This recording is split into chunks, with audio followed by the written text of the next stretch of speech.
चलिए, तो नेक्स्ट हम लोग जो डिस्कस करना है वो कौन सा सब्जेक्ट है, आरसीसी। ठीक है, तो सोम को कंप्लीट कर लिया है ना। नेक्स्ट जो डिस्कस करना है वो कौन सा है, यहाँ से आरसीसी है। ठीक है, अगर बात की जाए इस बार आपके एग्ज़ाम्स में, है ना, लास्ट ईयर जो आपके यहाँ ए का एग्ज़ाम हुआ था, प्रीलिम्स की बात करें हम लोग, है ना, प्रीलिम्स की बात करें तो प्रीलिम्स में कितने मार्क्स का पूछा हुआ था, 14 मार्क्स के क्वेश्चन आए हुए थे, जो कि बहुत ही ज़्यादा है। ठीक है, जो एडिड है वो कंक्रीट को भी लेकर कंप्यूटेंस को इंक्लूड करा हुआ है। ठीक है, तो कितने मार्क्स आपको मिल जाएगा यहाँ पे, 14 मार्क्स का। मेंस में कितना मिल जाएगा, 35 मार्क्स, है ना। मेंस में कितने मार्क्स क्वेश्चन पूछे गए थे, 35 मार्क्स के। ठीक है, मेंस का जो क्वेश्चन था मेंस का जो क्वेश्चन था आरसीसी का जो क्वेश्चन आया था इस बार आपके यहाँ पे, जिसमें जो बीम सेक्शन था वो ओवर एनफोर्स हो रहा था by the limit state method, है ना, by the limit state method. वो क्वेश्चन भी आपको कहाँ से मिल जाएगा, कृष्ण राजू की बुक में आपको मिल जाएगा, है ना। जो मेंस का क्वेश्चन था वो कृष्ण राजू की बुक में आपको मिल जाएगा। और आप देखते हैं किसका, आरसीसी के लिए। इट मीन्स जो क्वेश्चन होने हैं मेंस में वो ऑलमोस्ट रिपीटेड ही होगा, ऑलमोस्ट क्या होगा, वो रिपीटेड ही होगा। ठीक है, जो मेंस में आएगा। इस बार का पैटर्न आप देखेंगे तो ईएस का प्रीवियस ईयर अपडेट डालो, वहीं से क्वेश्चन आपको मिल जाएगा सेम डेटा के साथ में। तो सेम डेटा के साथ में आपको ईएस का जो प्रीवियस ईयर है वहाँ से क्वेश्चन आपको मिल जाएगा। प्रीलिम्स में काफ़ी अच्छे वेटेज है 14 मार्क्स का, लेकिन ऑन एन एवरेज जो इसका वेटेज होता है आरसीसी का प्रीलिम्स के लिए 10 to 12 मार्क्स, 10 से 12 नंबर के क्वेश्चन आपको मिलते हैं, 10 से 12 नंबर क्वेश्चन आपको मिलते हैं किसमें, प्रीलिम्स में। ठीक है, जेई एग्ज़ाम की बात की जाए तो कितना मिले आया था ये लास्ट टाइम में, 6 मार्क्स का आया था। और मेंस में कितने का था ये, 14 मार्क्स का। जेई का पेपर कितने का होता है, 100 का, है ना। तो 100 में से 14 मार्क्स का तो कहाँ से था, आरसीसी से ही था। इट मीन्स इस सब्जेक्ट का वेटेज आपको मिलेगा, इस सब्जेक्ट का वेटेज आपको मिलेगा। नेक्स्ट, आरसीसी से बहुत सारे क्वेश्चन पूछे जाते हैं इंटरव्यू में। ठीक है, जो डायरेक्टली कोडल प्रोविजंस होते हैं, कोड से होते हैं, तो इसको भी आपको ध्यान रखना होगा। ओवरऑल आप देखेंगे तो प्रीलिम्स के लिए भी आपको इम्पोर्टेंट मिलेगा, मेंस में भी आपको इम्पोर्टेंट मिलेगा और इंटरव्यू में भी आपको इम्पोर्टेंट मिलेगा। मीन्स सभी जगह इस सब्जेक्ट की वेटेज होगी। ठीक है, अब देखा जाता है कि इसका सिलेबस क्या है ना। सिलेबस क्या है, पहला chapter introduction of RCC structure, objective point of view से बहुत इंपॉर्टेंट है, ऑब्जेक्टिव पॉइंट ऑफ व्यू से बहुत इंपॉर्टेंट है। क्वेश्चन यहाँ से मिलेगा ही मिलेगा, आप किसी भी एग्जाम्स को उठा के देखेंगे यहाँ से क्वेश्चन आपको मिलेगा ही मिलेगा। अगर आरसीसी से क्वेश्चन पूछ रहा है तो चैप्टर 1 को स्किप नहीं करेगा। जो चैप्टर 1 है कम्प्लीटली आपको कोडल प्रोविजंस मिलेगा और कोडल प्रोविजंस से क्वेश्चंस पूछे जाएंगे, जिसमें ग्रेड ऑफ कंक्रीट देखना होगा, है ना। नॉमिनल कवर क्या होता है इसको देखा जाएगा। ठीक है, नॉमिनल कवर क्या होता है, design mix, modulus of elasticity, creep of concrete, strength of concrete, है ना, रेनफोर्सिंग स्टील प्रॉपर्टीज़। ठीक है, जो हम रेनफोर्समेंट यूज़ करते हैं उसका क्या, उसकी कौन कौन सी प्रॉपर्टीज़ होंगी। नेक्स्ट, इफेक्टिव स्पैन क्या होता है, वो सारा आपको किस मिलेगा, चैप्टर 1 में। कहाँ मिलेगा आपको, चैप्टर 1 में। ठीक है, नेक्स्ट देखा जाएगा फिर चैप्टर 2 मिलेगा। ओके, हम लोग किसको देख रहे हैं यहाँ पे, ठीक है, सिलेबस को डिस्कस कर रहे हैं। ठीक है, क्या मिल जाएगा आपको यहाँ से, सेकेंड चैप्टर। अब इसमें कई सारे लोगों के डाउट्स हैं कि डब्ल्यूएसएम तो ना तो यूज़ करते हैं हम आजकल, ना इस सिलेबस में लिखा हुआ है, फिर डब्ल्यूएसएम क्यों पढ़ा जाए, फिर हम लोग डब्ल्यूएसएम को क्यों पढ़ें। ठीक है, जो लोग ऐसा सोचते हैं उनके लिए तो दे कैन स्किप, उनका कोई वो नहीं है, वो लोग आराम से छोड़ सकते हैं। बाकी एग्ज़ाम अगर आप देने जा रहे हैं, चाहे वो प्रीलिम्स हो या मेंस हो, तो इसको पढ़ के जाना है ना, इसको पढ़ के जाना है। ठीक है, तो आई थिंक ये थोड़ा लैग हो रहा है। ठीक है, तो अगर आप एग्ज़ाम देने जा रहे हैं और आपको पास होना है तो डब्ल्यूएसएम को करके जाना है। बाकी जिनको लगता होगा कि डब्ल्यूएसएम ना तो यूज़ करते हैं, ना इस सिलेबस में लिखा हुआ है ना, ना इस सिलेबस में लिखा हुआ है, ठीक है, ना इस सिलेबस में लिखा हुआ है, तो हम इसको क्यों पढ़ें, तो वो लोग आराम से स्किप कर सकते हैं। बाकी एग्ज़ाम पॉइंट ऑफ व्यू से इम्पॉर्टेंट है डब्ल्यूएसएम से, है ना, क्वेश्चन पूछा जाएगा। और ये डब्ल्यूएसएम आपको आरसीसी ने स्टील में भी करना है, आरसीसी ने आपको स्टील में भी करना है, तो वहाँ पे भी इस चीज़ को आपको देखना होगा। नेक्स्ट, अभी इंस्पेक्टर का एग्ज़ाम हुआ है ना, लीगल मेट्रोलॉजी का, तो आपने देखा होगा आरसीसी से क्वेश्चन आया and that question was from the WSM. वो क्वेश्चन कहाँ से था, डब्ल्यूएसएम में। नेक्स्ट, ईएस के जो मेंस होते हैं, ईएससी मेंस के जो एग्ज़ाम्स हैं, वहाँ पे भी जो क्वेश्चंस मिलता है डब्ल्यूएसएम से क्वेश्चन पूछे जाते हैं। ठीक है, तो जो लोग रिस्क लेना चाहें वो लोग आराम से छोड़ सकते हैं, उनके लिए कोई वो नहीं है, ठीक है। वो लोग चाहे पढ़ें, या हो सकता है वो लोग पूरे सब्जेक्ट को स्किप मार सकते हैं। बाकी जिनको सिलेक्शन चाहिए होगा वो इसको ही पढ़ करके जाएंगे, है ना। तो आपको WSM भी करके जाना है, ठीक है। तब इस पर कोई डिसीजन नहीं करेगा कि WSM तो सिलेबस का पार्ट नहीं तो इसको हम क्यों पढ़ें, है ना। लिखा नहीं है तो हम क्यों पढ़ें, ठीक है। तो उनके लिए डिसीजन नहीं है ना, जिसका आप सबको ध्यान रखना है। तो हो गया WSM। सिंगली रेनफोर्स, इसमें आपको कंप्लीट करना है। पहले देखा जाएगा कि WSM होता क्या है, बेसिक प्रोविजन क्या है इसके, कोड को लेकर के, ठीक है। फिर आपको मिलेगा यहाँ से रेनफोर्स बीम मिलेगा, लेकिन रेनफोर्स बीम में आपको करना होगा, पहला सिंगली करना होगा, फिर डबली करना होगा, फिर प्लेन सेक्शन करना होगा। मीन्स आपको ये तीनों करने हैं। तीनों में क्या मिल जाएगा यहाँ से, analysis and design, analysis and design, analysis and design. It means WSM में आपको एनालिसिस भी पढ़ना है और डिजाइनिंग पढ़ना है, दोनों करना है, ठीक है। जिसमें आपको करना होगा design and analysis of singly reinforce section by the WSM method. दूसरा आपको करना होगा design and analysis of doubly reinforce section by the WSM method. और नेक्स्ट आपको करना है प्लेन सेक्शन। प्लेन सेक्शन जो आपको करना है वो केवल T सेक्शन ही करना है, L सेक्शन आपको नहीं करना, क्योंकि L सेक्शन क्वेश्चन नहीं पूछे गए हैं, है ना ही मेंस में आया हुआ है, ना ही प्रीलिम्स में आया हुआ है, ठीक है। प्लेन सेक्शन से क्वेश्चन बहुत लेंदी हो जाता है, इसलिए यहाँ से क्वेश्चन नहीं पूछा जाता है। बट आपको प्लेन सेक्शन में T सेक्शन करके जाना है, ऑब्जेक्टिव क्वेश्चन यहाँ से बन सकते हैं, ठीक है। ये कंप्लीट देखा जाएगा, ठीक है। इसलिए इंपॉर्टेंट है ये ऑब्जेक्टिव, सब्जेक्टिव और इंटरव्यू सभी के लिए। Next we will see chapter 3 मिल जाएगा लिमिट स्टेट मेथड, है ना, लिमिट स्टेट डिजाइन मेथड मिल जाएगा। ऑब्जेक्टिव क्वेश्चन मिलेगा, सब्जेक्टिव मिलेगा और इंटरव्यू, मीन सभी जगह क्वेश्चन यहाँ से पूछे जाने हैं। फिर से सारा प्रोसेस सेम होगा। क्या मिल जाएगा, पहले देखते हैं बेसिक्स क्या है किसका, LSM मेथड का, है ना, कोडल प्रोविजन क्या क्या है इसके लिए। फिर देखा जाएगा सिंगली रेनफोर्स सेक्शन, नेक्स्ट मिल जाएगा कैंटिलीवर रेनफोर्स सेक्शन, ठीक है। ये जो ओवर हैंगिंग सेक्शन ये आपको नहीं करना है, ओवर हैंगिंग सेक्शन आपको नहीं करना है, या ओवर हैंगिंग बीम आपको नहीं करनी है फॉर द RCC,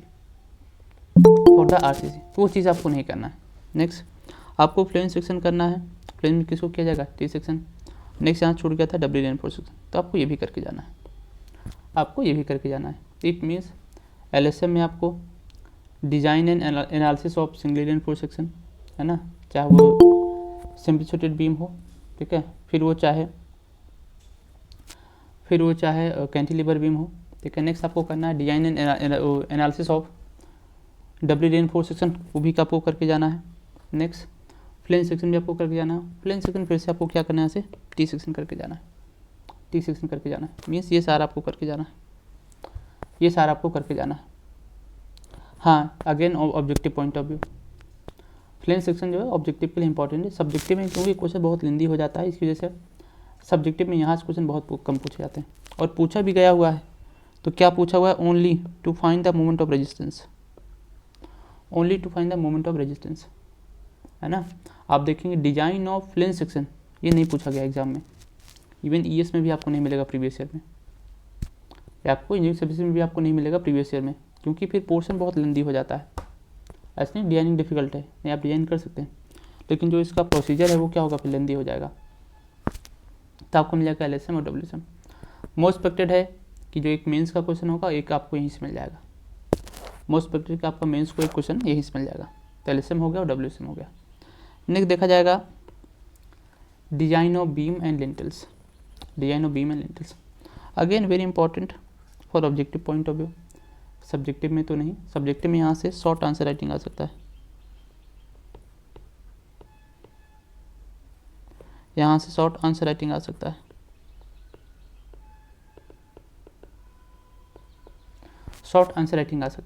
ठीक है। लेकिन यहाँ पे सब्जेक्टिव क्वेश्चन आने के चांसेस बहुत कम है, या फिर नहीं आएंगे। ऑब्जेक्टिव के लिए सब इंपॉर्टेंट है, ऑब्जेक्टिव पॉइंट ऑफ व्यू के लिए सब इंपॉर्टेंट है। नेक्स्ट यहाँ से deflection criteria, codal provisions, lateral stability, continuous beam, side face reinforcement, D beam. अब यहाँ पे एक लास्ट पॉइंट लिखा हुआ है design of lintels. Design of lintels में एक दो क्वेश्चन फिक्स होते हैं, है ना, जैसे कहा जाए बियरिंग्स की साइज़ क्या होती है, पहली चीज़।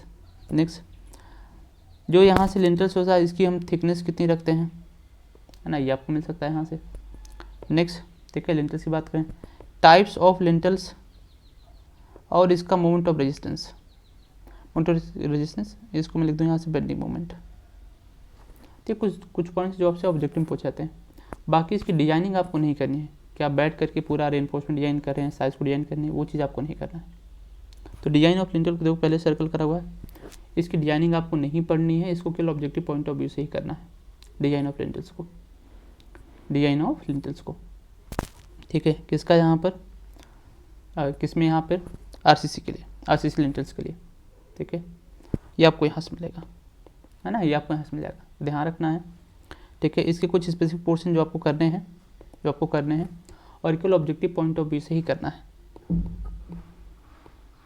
आपको केवल ऑब्जेक्टिव पॉइंट ऑफ व्यू से ही करना है। ठीक है, आपको सब्जेक्टिव्स के लिए नहीं करना है इसको। तो मेंस में यहाँ से क्वेश्चन नहीं होगा, लेकिन ऑब्जेक्टिव में चांसेस यहाँ से क्वेश्चन आपको मिलेगा। नेक्स्ट मिलेगा chapter 5 shear bond and torsion. Shear bond and torsion, तो टॉर्सन आपको नहीं करना है, केवल शियर एंड बॉन्ड ही करना है, केवल आपको शियर एंड बॉन्ड ही करना है, टॉर्सन आपका सिलेबस का पार्ट नहीं होगा। सब्जेक्टिव क्वेश्चंस, ऑब्जेक्टिव और इंटरव्यू। ठीक है, शियर से क्वेश्चन पूछा जाता है, अच्छे खासे क्वेश्चन बनते हैं यहाँ से।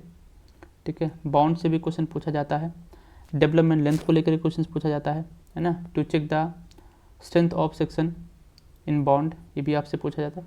मीन्स ओवरऑल यहाँ से क्वेश्चन आपको मिलेंगे। बट अगर मैं कंपेयर करूँगा तो शियर से तो सब्जेक्टिव के चांसेस हैं, लेकिन बॉन्ड से ज़्यादा चांसेस किसके होते हैं, ऑब्जेक्टिव के। जो बॉन्ड चैप्टर है जिसको बोलेंगे बॉन्ड एंड डेवलपमेंट लेंथ, ठीक है, यहाँ से ऑब्जेक्टिव के आने के चांसेस ज़्यादा होते हैं। सीए से तो सब्जेक्टिव क्वेश्चन बनते हैं, बट बॉन्ड से ऑब्जेक्टिव क्वेश्चन आने के चांसेस ज़्यादा होते हैं। ठीक है, जिसमें क्या करना होगा, मैकेनिज्म ऑफ शियर। नेक्स्ट देखा जाएगा how many types of failure, how many types of cracks, ठीक है, कौन कौन से होते हैं। फिर डिजाइन इन शियर रेनफोर्समेंट कंप्लीट करना होगा आपको, तो वो सारा आपको मिल जाएगा यहाँ से चैप्टर 5 में। फिर कोरल प्रोविजंस क्या है, नेक्स्ट देखा जाएगा बाउंड स्ट्रेस क्या होता है, कितनी टाइप्स के होते हैं, चाहे वो एनकरेज बॉन्ड हो चाहे वो फ्लेक्सिबल बॉन्ड हो, वो सारा आपको यहाँ से मिल जाएगा। डेवलपमेंट लेंथ भी आपको करके जाना है, डेवलपमेंट लेंथ से आपसे सब्जेक्टिव क्वेश्चन पूछे जा सकते हैं। ठीक है, और ऑब्जेक्टिव क्वेश्चन भी आपको यहाँ से मिल जाएगा, ऑब्जेक्टिव क्वेश्चन भी आपको यहाँ से मिल जाएगा। डिज़ाइन ऑफ टॉर्सन, ये आपको नहीं करना है ना, ये आपको नहीं करना है ऑब्जेक्टिव नहीं सब्जेक्टिव के लिए, बट मैं एक दो पॉइंट्स को मार्क करूँगा ओनली फॉर द ऑब्जेक्टिव, है ना, एक दो पॉइंट को मार्क करूँगा वो ओनली फॉर द ऑब्जेक्टिव होगा, बाकी आपको करने की रिक्वायरमेंट नहीं है, बाकी आपको टॉर्सन करने की रिक्वायरमेंट नहीं है। ठीक है, नेक्स्ट हमें करना होगा स्लैब, नेक्स्ट में करना होगा स्लैब। अब स्लैब को आपको करना only objective point of view, subjective आपको नहीं करना है। अब सब्जेक्टिव मतलब क्या हो गया, जो डिज़ाइन ऑफ स्लैब है ना, नो डाउट हम कर सकते हैं, इसको पढ़ सकते हैं, ठीक है, सारे टॉपिक्स को, बट एग्ज़ाम में आपके पास इतना टाइम नहीं होगा, एग्ज़ाम में आपके पास इतना टाइम नहीं होगा कि आप इसको क्या करें, डिज़ाइन कर रहे हैं। ठीक है, तो डिजाइनिंग आपको नहीं करनी है, ना ही 1 वे स्लैब ना ही 2 वे स्लैब। 2 वे स्लैब तो छूना नहीं है, 2 वे स्लैब तो छूना ही नहीं है, क्योंकि 2 वे स्लैब क्वेश्चन पूछ लिया तो अकेले क्वेश्चन ही 30 मार्क्स का होगा, एक अकेला क्वेश्चन 30 मार्क्स का होगा। ठीक है, क्योंकि टाइम कंज्यूमिंग ज़्यादा होते हैं, ऐसा नहीं डिफ़िकल्ट है, आसानी होगा, प्रोसीजर पे ही करना होगा, बट इट टेक्स टाइम। जब टाइम लगता है ना, तो वो सबसे लास्ट ऑप्शन होता है, वो सबसे लास्ट ऑप्शन होता है। नेक्स्ट, टाइम लग रहा है तो मार्क्स भी क्या होगा, ज़्यादा होगा, मार्क्स भी क्या होगा, ज़्यादा होगा। और अब जो क्वेश्चन से आ रहे हैं, है ना, उसमें हम 1 क्वेश्चन 30 मार्क्स या 40 मार्क्स नहीं रखते हैं, 10 मार्क्स और 15 मार्क्स, मैक्सिमम इसमें 15 मार्क्स। ठीक है, तो हम नंबरिंग को कम करके क्या करते हैं, ज़्यादा क्वेश्चंस को पूछते हैं। तो ध्यान रहे, 1 वे 2 वे slab only for the objective, subjective के लिए आपको नहीं करना है, सब्जेक्ट के लिए आपको नहीं करना है। ठीक है, आपके पास टाइम बचेगा तो आप क्या करेंगे, रिवीजन पे ज़्यादा फोकस करेंगे, आप क्या करेंगे, रिवीजन पे ज़्यादा फोकस करेंगे, रेदर देन कि आप चले गए फिर एक काम करते हैं कि डिजाइन कर लेते, नहीं, वो करने की रिक्वायरमेंट नहीं है। तो स्लैब की डिजाइनिंग आपको नहीं पढ़ना है, केवल ऑब्जेक्टिव पॉइंट ऑफ व्यू से ही करना है, मिल जाएगा आपको इस स्लैब। नेक्स्ट आना है design of column, again very important, again very important. Column से ऑब्जेक्टिव क्वेश्चन भी बनेगा, सब्जेक्टिव भी बनेगा और इंटरव्यू में भी बनेगा। इट मीन्स तीनों के लिए इंपॉर्टेंट है। अब कौन सा, design of column by WSM and LSM, ये दोनों आपको करके जाना है। Design of column by WSM and LSM दोनों करके जाना है। दोनों से क्वेश्चंस पूछे जाते हैं, ऑब्जेक्टिव में भी मिलेगा और आपको सब्जेक्टिव में मिलेगा। मीन्स सभी जगह यहाँ से क्वेश्चन मिल रहा होगा, ठीक है। ऑब्जेक्टिव में मिलेगा और सब्जेक्टिव दोनों मिलेगा। कौन से, यहाँ से डिज़ाइन ऑफ कॉलम से, ठीक है। लॉन्ग कॉलम का आपको न्यूमेरिकल्स नहीं करना है, लॉन्ग कॉलम पे न्यूमेरिकल्स आपसे नहीं पूछे जाते हैं, ठीक है। ES में बहुत रेयरली पूछ लेता है 1-2 बार, बाकी लॉन्ग कॉलम पे न्यूमेरिकल्स नहीं आएगा। अगर लॉन्ग कॉलम से आए फिर उसको बहुत सारा डेटा देना होगा, है ना। तो आपके स्टेट के एग्ज़ाम के लिए तो लॉन्ग कॉलम तो फिट नहीं है, आप इसको करेंगे ओनली फॉर ऑब्जेक्टिव, सब्जेक्टिव करने की रिक्वायरमेंट नहीं है।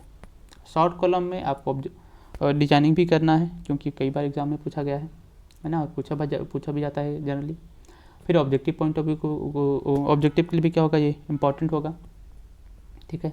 इस पैरेलल कॉलम भी आपको मिलेगा, है ना, इसको भी किया जाएगा, अगेन इंपॉर्टेंट होगा ये। एक्सियल लोडेड कॉलम भी आपको करना है कंप्लीट, ठीक है। तो ये आपको मिल जाएगा किसके लिए, यहाँ पे कॉलम के लिए। तो कॉलम में आपको ऑब्जेक्टिव के लिए भी इंपॉर्टेंट होगा, सब्जेक्टिव के लिए भी इंपॉर्टेंट होगा और इंटरव्यू में भी इंपॉर्टेंट होगा, सभी के लिए इंपॉर्टेंट है ये। कौन सा, कॉलम।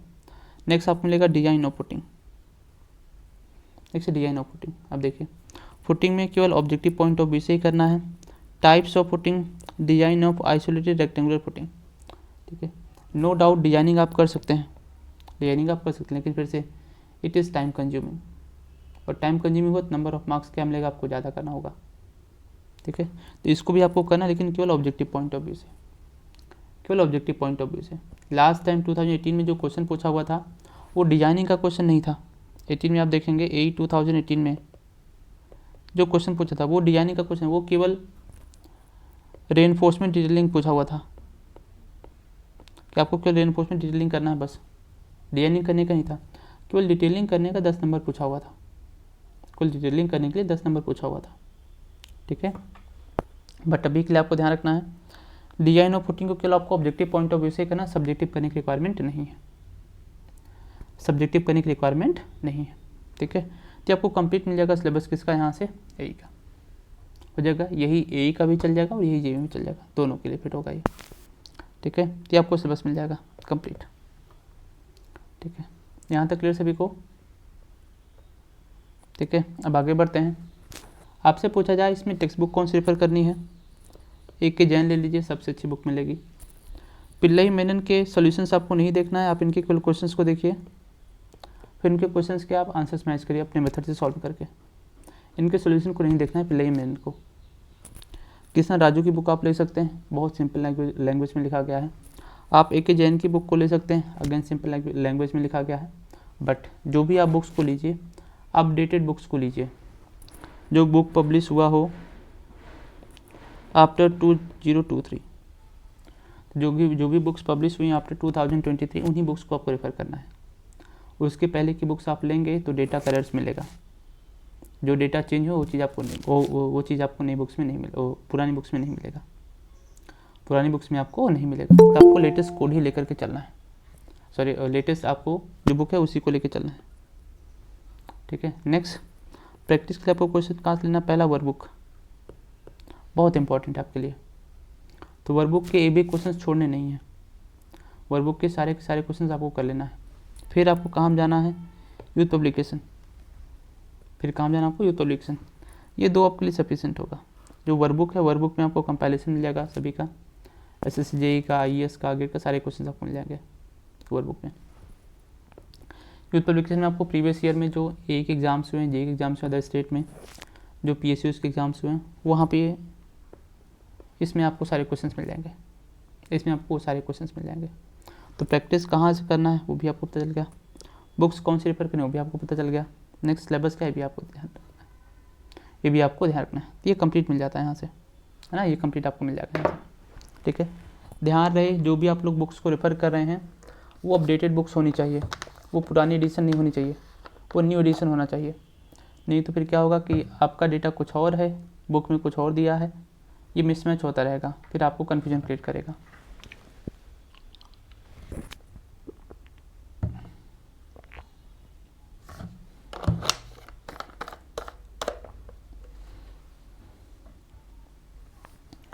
फिर क्या होगा, कन्फ्यूजन कर रहा होगा। ठीक है, तो ये चीज़ होती रहती है, जिससे आप इसका आपको ध्यान रखना है ना, इस चीज़ का आपको ध्यान रखना है। जो भी बुक्स लेनी है वो न्यू एडिशन वाली बुक्स होनी चाहिए, न्यू एडिशन की बुक्स वो होनी चाहिए। ठीक है, अब इसके लिए आपको कुछ कोड्स की भी रिक्वायरमेंट होगी। आप कोड्स कौन कौन से रेफर करने हैं, बस आज ही ख़त्म हो जाएगा, है ना। हाँ, आरसीसी आज ख़त्म हो जाएगी। ठीक है, हम किसकी बात करें यहाँ से, ठीक है, कोड की बात कर रहे हैं, है ना। अब आरसीसी पढ़ेंगे आपको बहुत सारे कोड्स की रिक्वायरमेंट होगी, है ना, बहुत सारे कोड्स की रिक्वायरमेंट होगी। पहला कौन सा हो जाएगा यहाँ से, IS 456 सबसे इम्पॉर्टेंट है, IS 456 सबसे इम्पॉर्टेंट है। ठीक है, कौन सा लेके चलना है आपको यहाँ से, कौन सा लेके चलना है यहाँ से, लेटेस्ट 2023 का जो लेटेस्ट अमेंडमेंट आपको मिलेगा, जो सबसे लेटेस्ट वाला होगा उसी को आपको लेके चलना है। नेक्स्ट IS 2062, मैं कोड के नाम मेंशन कर दे रहा हूँ, 2062 किस लिए यूज़ होता है, ये मिक्स डिज़ाइन का। तो मिक्स डिज़ाइन के लिए हम कौन सा कोड यूज़ करते हैं, IS 2062। फिर 875 किस लिए यूज़ करते हैं, फॉर द डिज़ाइन लोड। अच्छा, जो मैं ये कोड को मेंशन कर रहा हूँ, कई बार ऑब्जेक्टिव में हमसे पूछ लिया जाता है। 875 तो कई बार पूछा है कि डेड लोड को, जब हमें लोड को कंसिडर करना होता है या हमें लोड को पता करना है तो हम कोड कौन सा यूज़ करते हैं। तो लोड को पता करने हम कौन सा कोड यूज़ करते हैं, IS 875 को यूज़ कर लेते हैं, 875 को यूज़ कर लेते हैं। नेक्स्ट अर्थक्वेक रेजिस्टेंस डिज़ाइन के लिए हम कौन सा कोड यूज़ करते हैं, IS 1893, 1893। ध्यान रहे सबसे लेटेस्ट वाला लेके चलना है 2023 का, 2016 और 2018 का आपको लेके नहीं चलना है, तो लेटेस्ट वाला ही लेके चलना है। 13920, है ना, किस लिए यूज़ करते हैं, detailing design and detailing of ductile RCC structure, किस लिए यूज़ कर लेते हैं हम यहाँ से, 13920। नेक्स्ट लिक्विड स्टोरेज टैंक 3370, तो वाटर टैंक की डिजाइनिंग के लिए हम कौन सा कोड यूज़ करते हैं यहाँ से, 3370। नेक्स्ट प्रीसियस कंक्रीट के लिए हम कौन सा कोड यूज़ करते हैं, IS 1343, किसको यूज़ करते हैं यहाँ से, IS 1343। लोड बियरिंग वॉल के लिए कौन सा कोड यूज़ करते हैं, 1905। तो आपको कुछ सर्टेन कोड्स मिल जाएंगे, आपको सर्टेन ये कुछ कोड्स मिल जाएंगे। ठीक है, 456 हो गया, सभी ने यूज़ किया होगा इसको। नेक्स्ट 875 को भी ऑलमोस्ट सभी ने यूज़ किया होगा, है ना।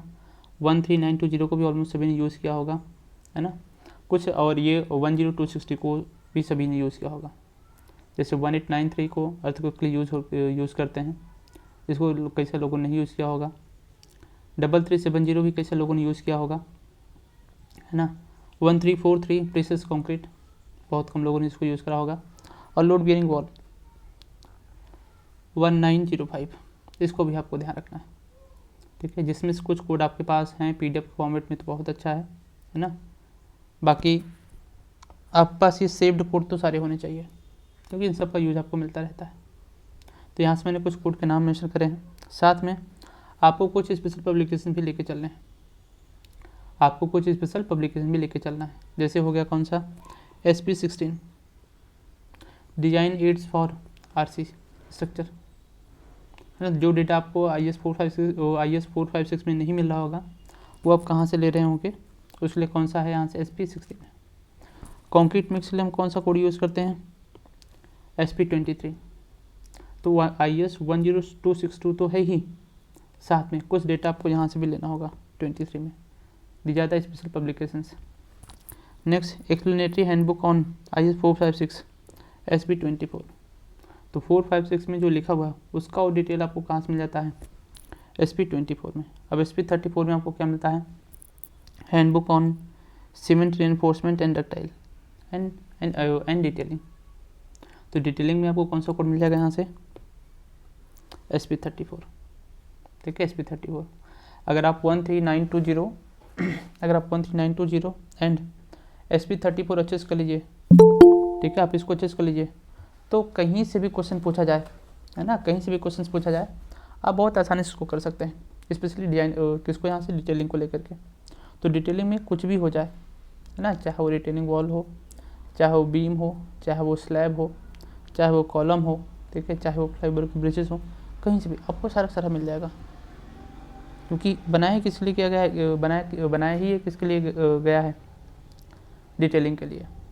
तो आपको रेनफोर्समेंट डिटेलिंग करनी है तो आपको SP34 एंड IS 13920 को यूज़ करना होगा।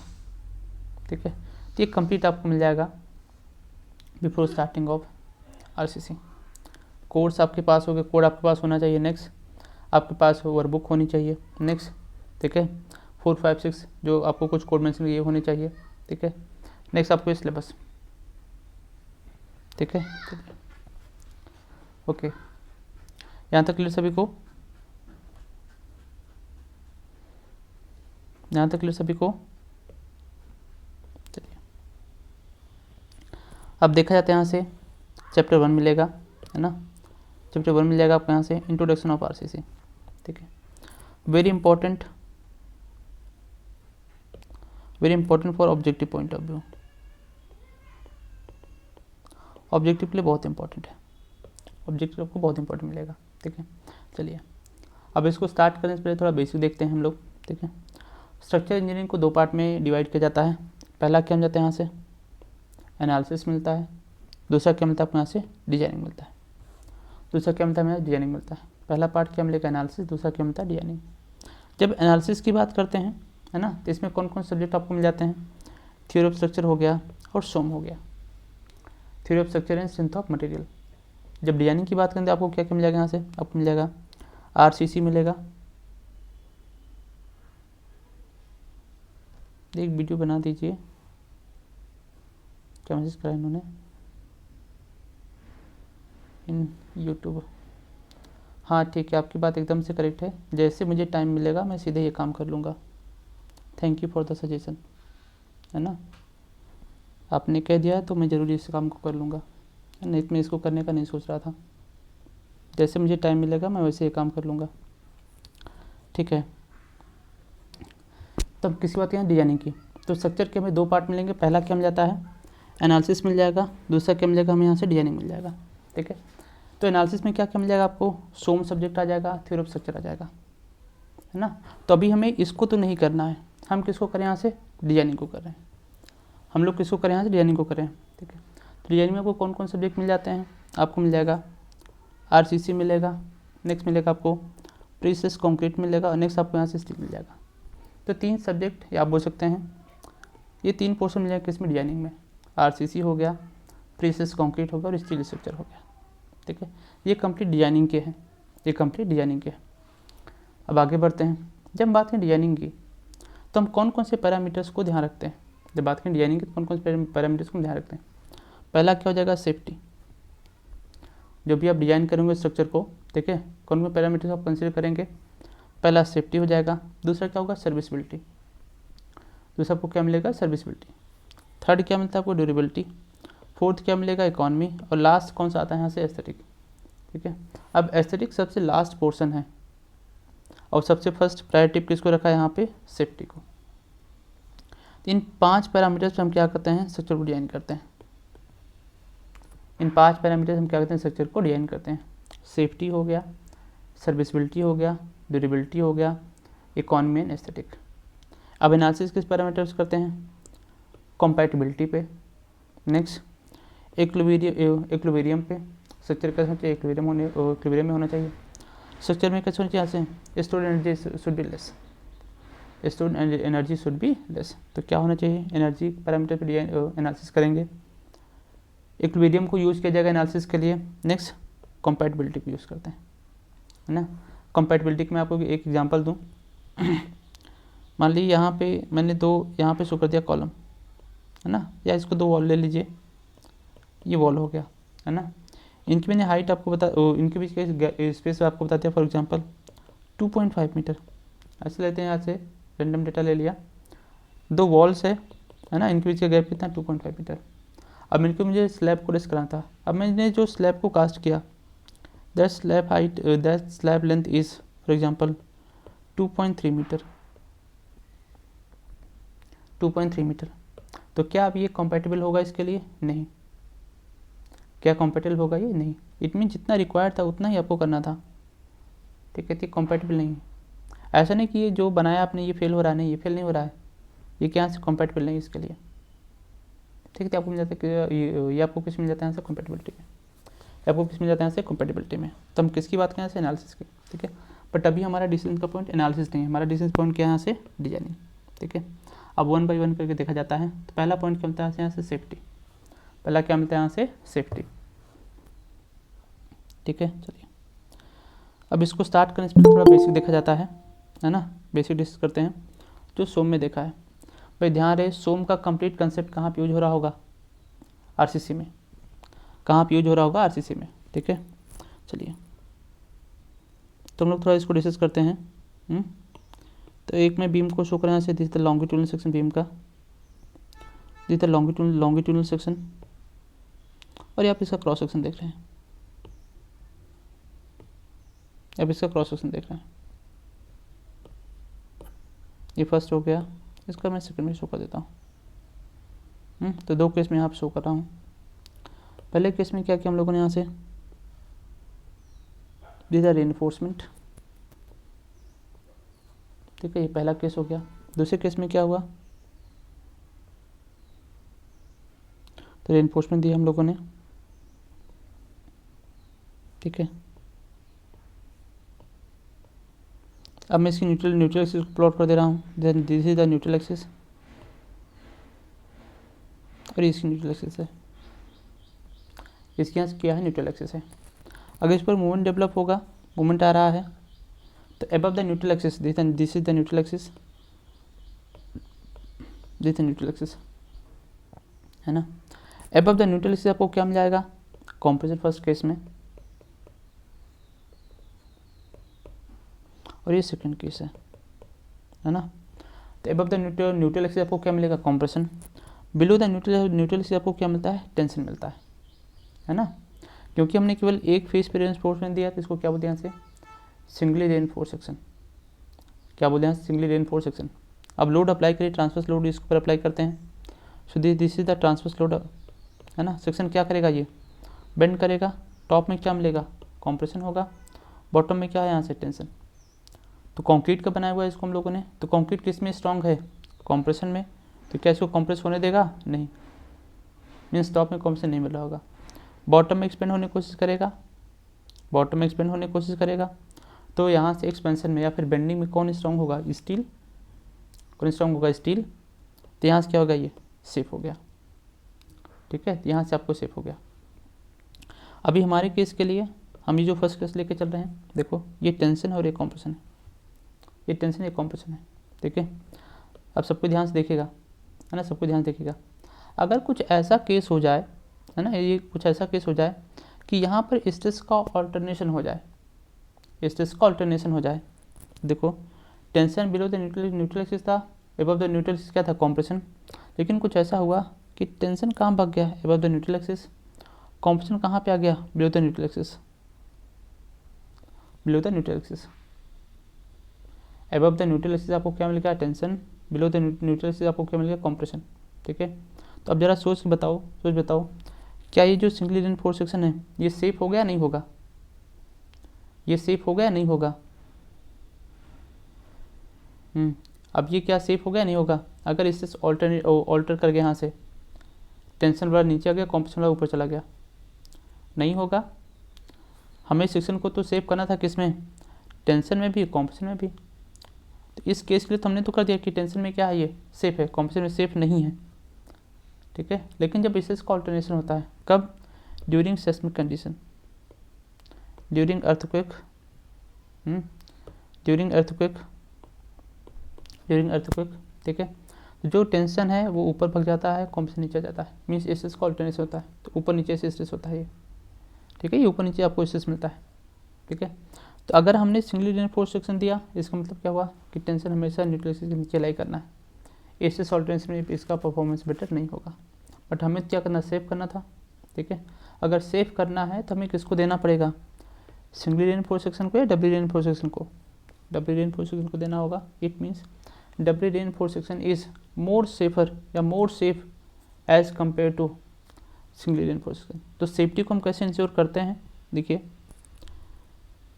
क्या मिल जाएगा यहाँ से, structure must be safe with sufficient factor of safety for loading which may expected to come on it during its design life.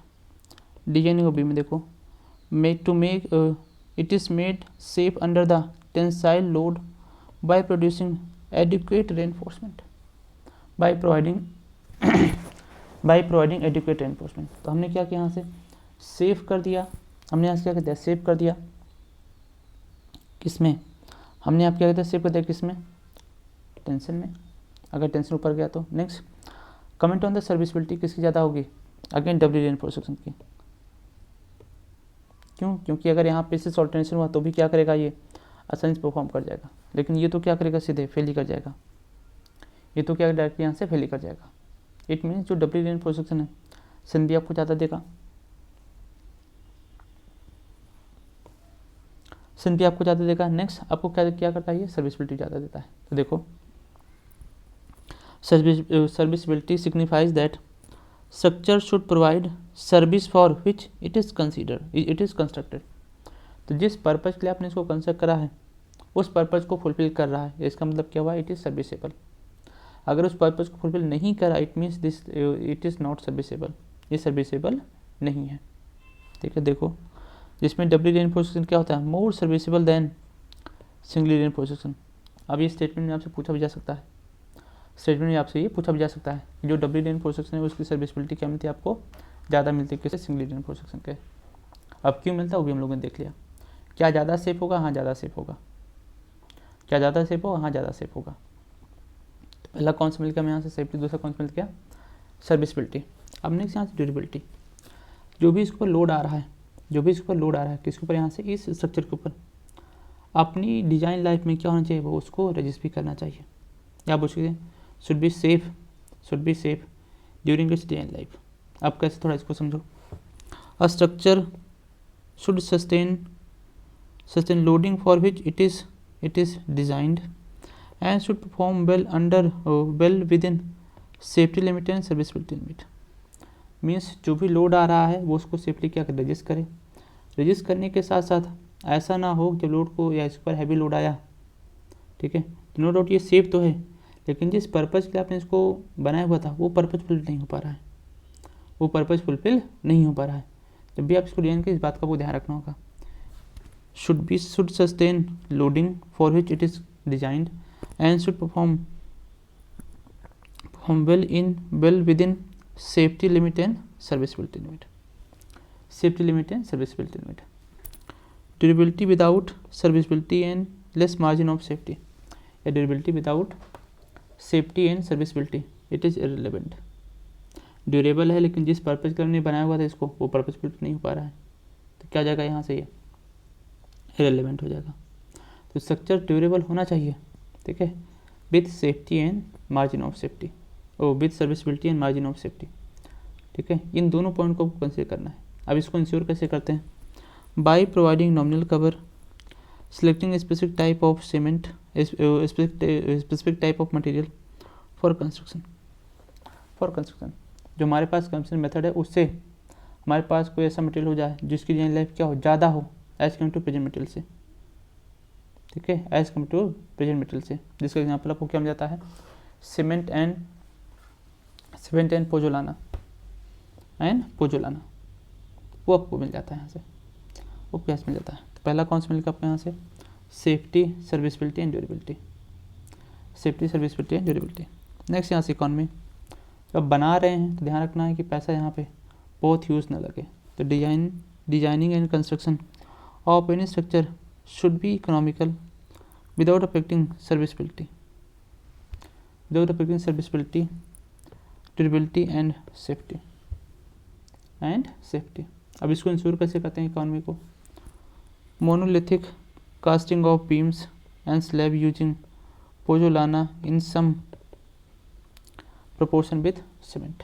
देखो यहाँ पे हमने यहाँ से इसको यूज़ कर लिया, एक ऐसे मटेरियल की जिसकी कॉस्ट क्या है एज कम टू सीमेंट कम है, बट हम यहाँ पे सर्विसबिलिटी और सेफ्टी के साथ कोई कॉम्प्रोमाइज़ नहीं कर रहे होंगे, सेफ्टी, सर्विसबिलिटी एंड ड्यूरेबिलिटी के साथ.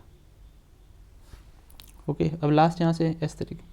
अब इतना सब कुछ पैसा खर्च करने के बाद आप डिमांड कर सकते हैं कि स्ट्रक्चर अच्छा दिखे. आप डिमांड कर सकते हैं स्ट्रक्चर। अच्छा देखिए तो कैसे करते हैं यहाँ से देखो, by changing the geometry of the section like providing half round section instead of rectangular section. ठीक है, तो आपसे पूछा है कौन ज़्यादा बेटर आपको दिखेगा, ऐसे किसका ज़्यादा मिल जाएगा आपको यहाँ पे, इस सर्कुलर पोर्शन का, इस सर्कुलर पोर्शन का, ये आपको यहाँ से मिल जाता है। ये आपको मिलता है। अभी कोई भी सब्जेक्ट स्टार्ट नहीं है, सिर्फ बेसिक डिस्कस करा हुआ है कि एनालिसिस क्या होता है और डिजाइनिंग क्या होता है। क्या यहाँ तक क्लियर सभी को?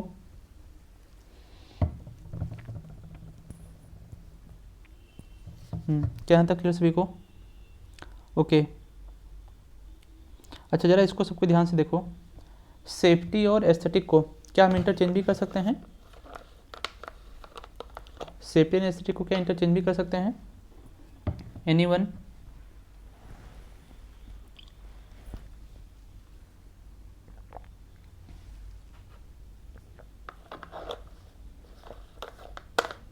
क्या सेफ्टी एंड एस्थेटिक को इंटरचेंज भी कर सकते हैं?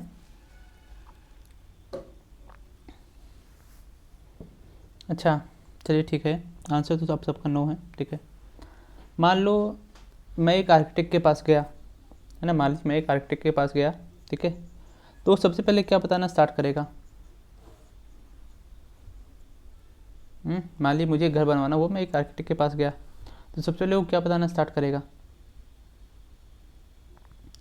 सेफ्टी को फोकस करेगा या फिर एस्थेटिक को फोकस करेगा? वो किसको फोकस करेगा, सेफ्टी को या फिर एस्थेटिक को? एस्थेटिक को फोकस करेगा। ठीक है, इट मीन्स अगर आप बात करेंगे केवल अगर आप बात करेंगे किसके लिए यहाँ पे, फॉर द आर्किटेक्ट, तो केवल किसको फोकस करता है? एस्थेटिक को ज़्यादा फोकस होगा। तो फर्स्ट उसकी प्रायोरिटी क्या होती है? एस्थेटिक, कि देखने में अच्छा दिखे, भले ही वैसा बन पाए या ना बन पाए वो अलग बात है, लेकिन देखने में अच्छा हो, क्योंकि जब भी क्लाइंट है उसको लगे कि हाँ ये यार बहुत अच्छा है ना, वो बहुत अच्छा है। ठीक है, तो एस्थेटिक कैसा होना चाहिए? ज़्यादा होना चाहिए। किसके लिए? एक आर्किटेक्ट के लिए। लेकिन एक इंजीनियर के लिए पहली प्रायोरिटी क्या होनी चाहिए? यहाँ से सेफ्टी होनी चाहिए। क्या होनी चाहिए? होनी चाहिए यहाँ से सेफ्टी। ठीक है, लेकिन लोग ज़्यादा पैसा किस पे फेंकते हैं, सेफ्टी पे या फिर एस्थेटिक पे? लोग ज़्यादा पैसा किस पे फेंकते हैं, सेफ्टी पे या फिर एस्थेटिक पे? एनीवन? ज़्यादा पैसा लोग किस पे खर्च करते हैं? एस्थेटिक पे। जबकि ज़्यादा अरे सेफ्टी कोई नहीं करता है भाई, सेफ्टी वाले ख़त्म, सेफ्टी फोकस नहीं करते हैं, दिखने में अच्छा हो बस, है ना, दिखने में अच्छा, चाहे वो एक ही दिन चले उससे मतलब नहीं, दिखने में अच्छा हो बस,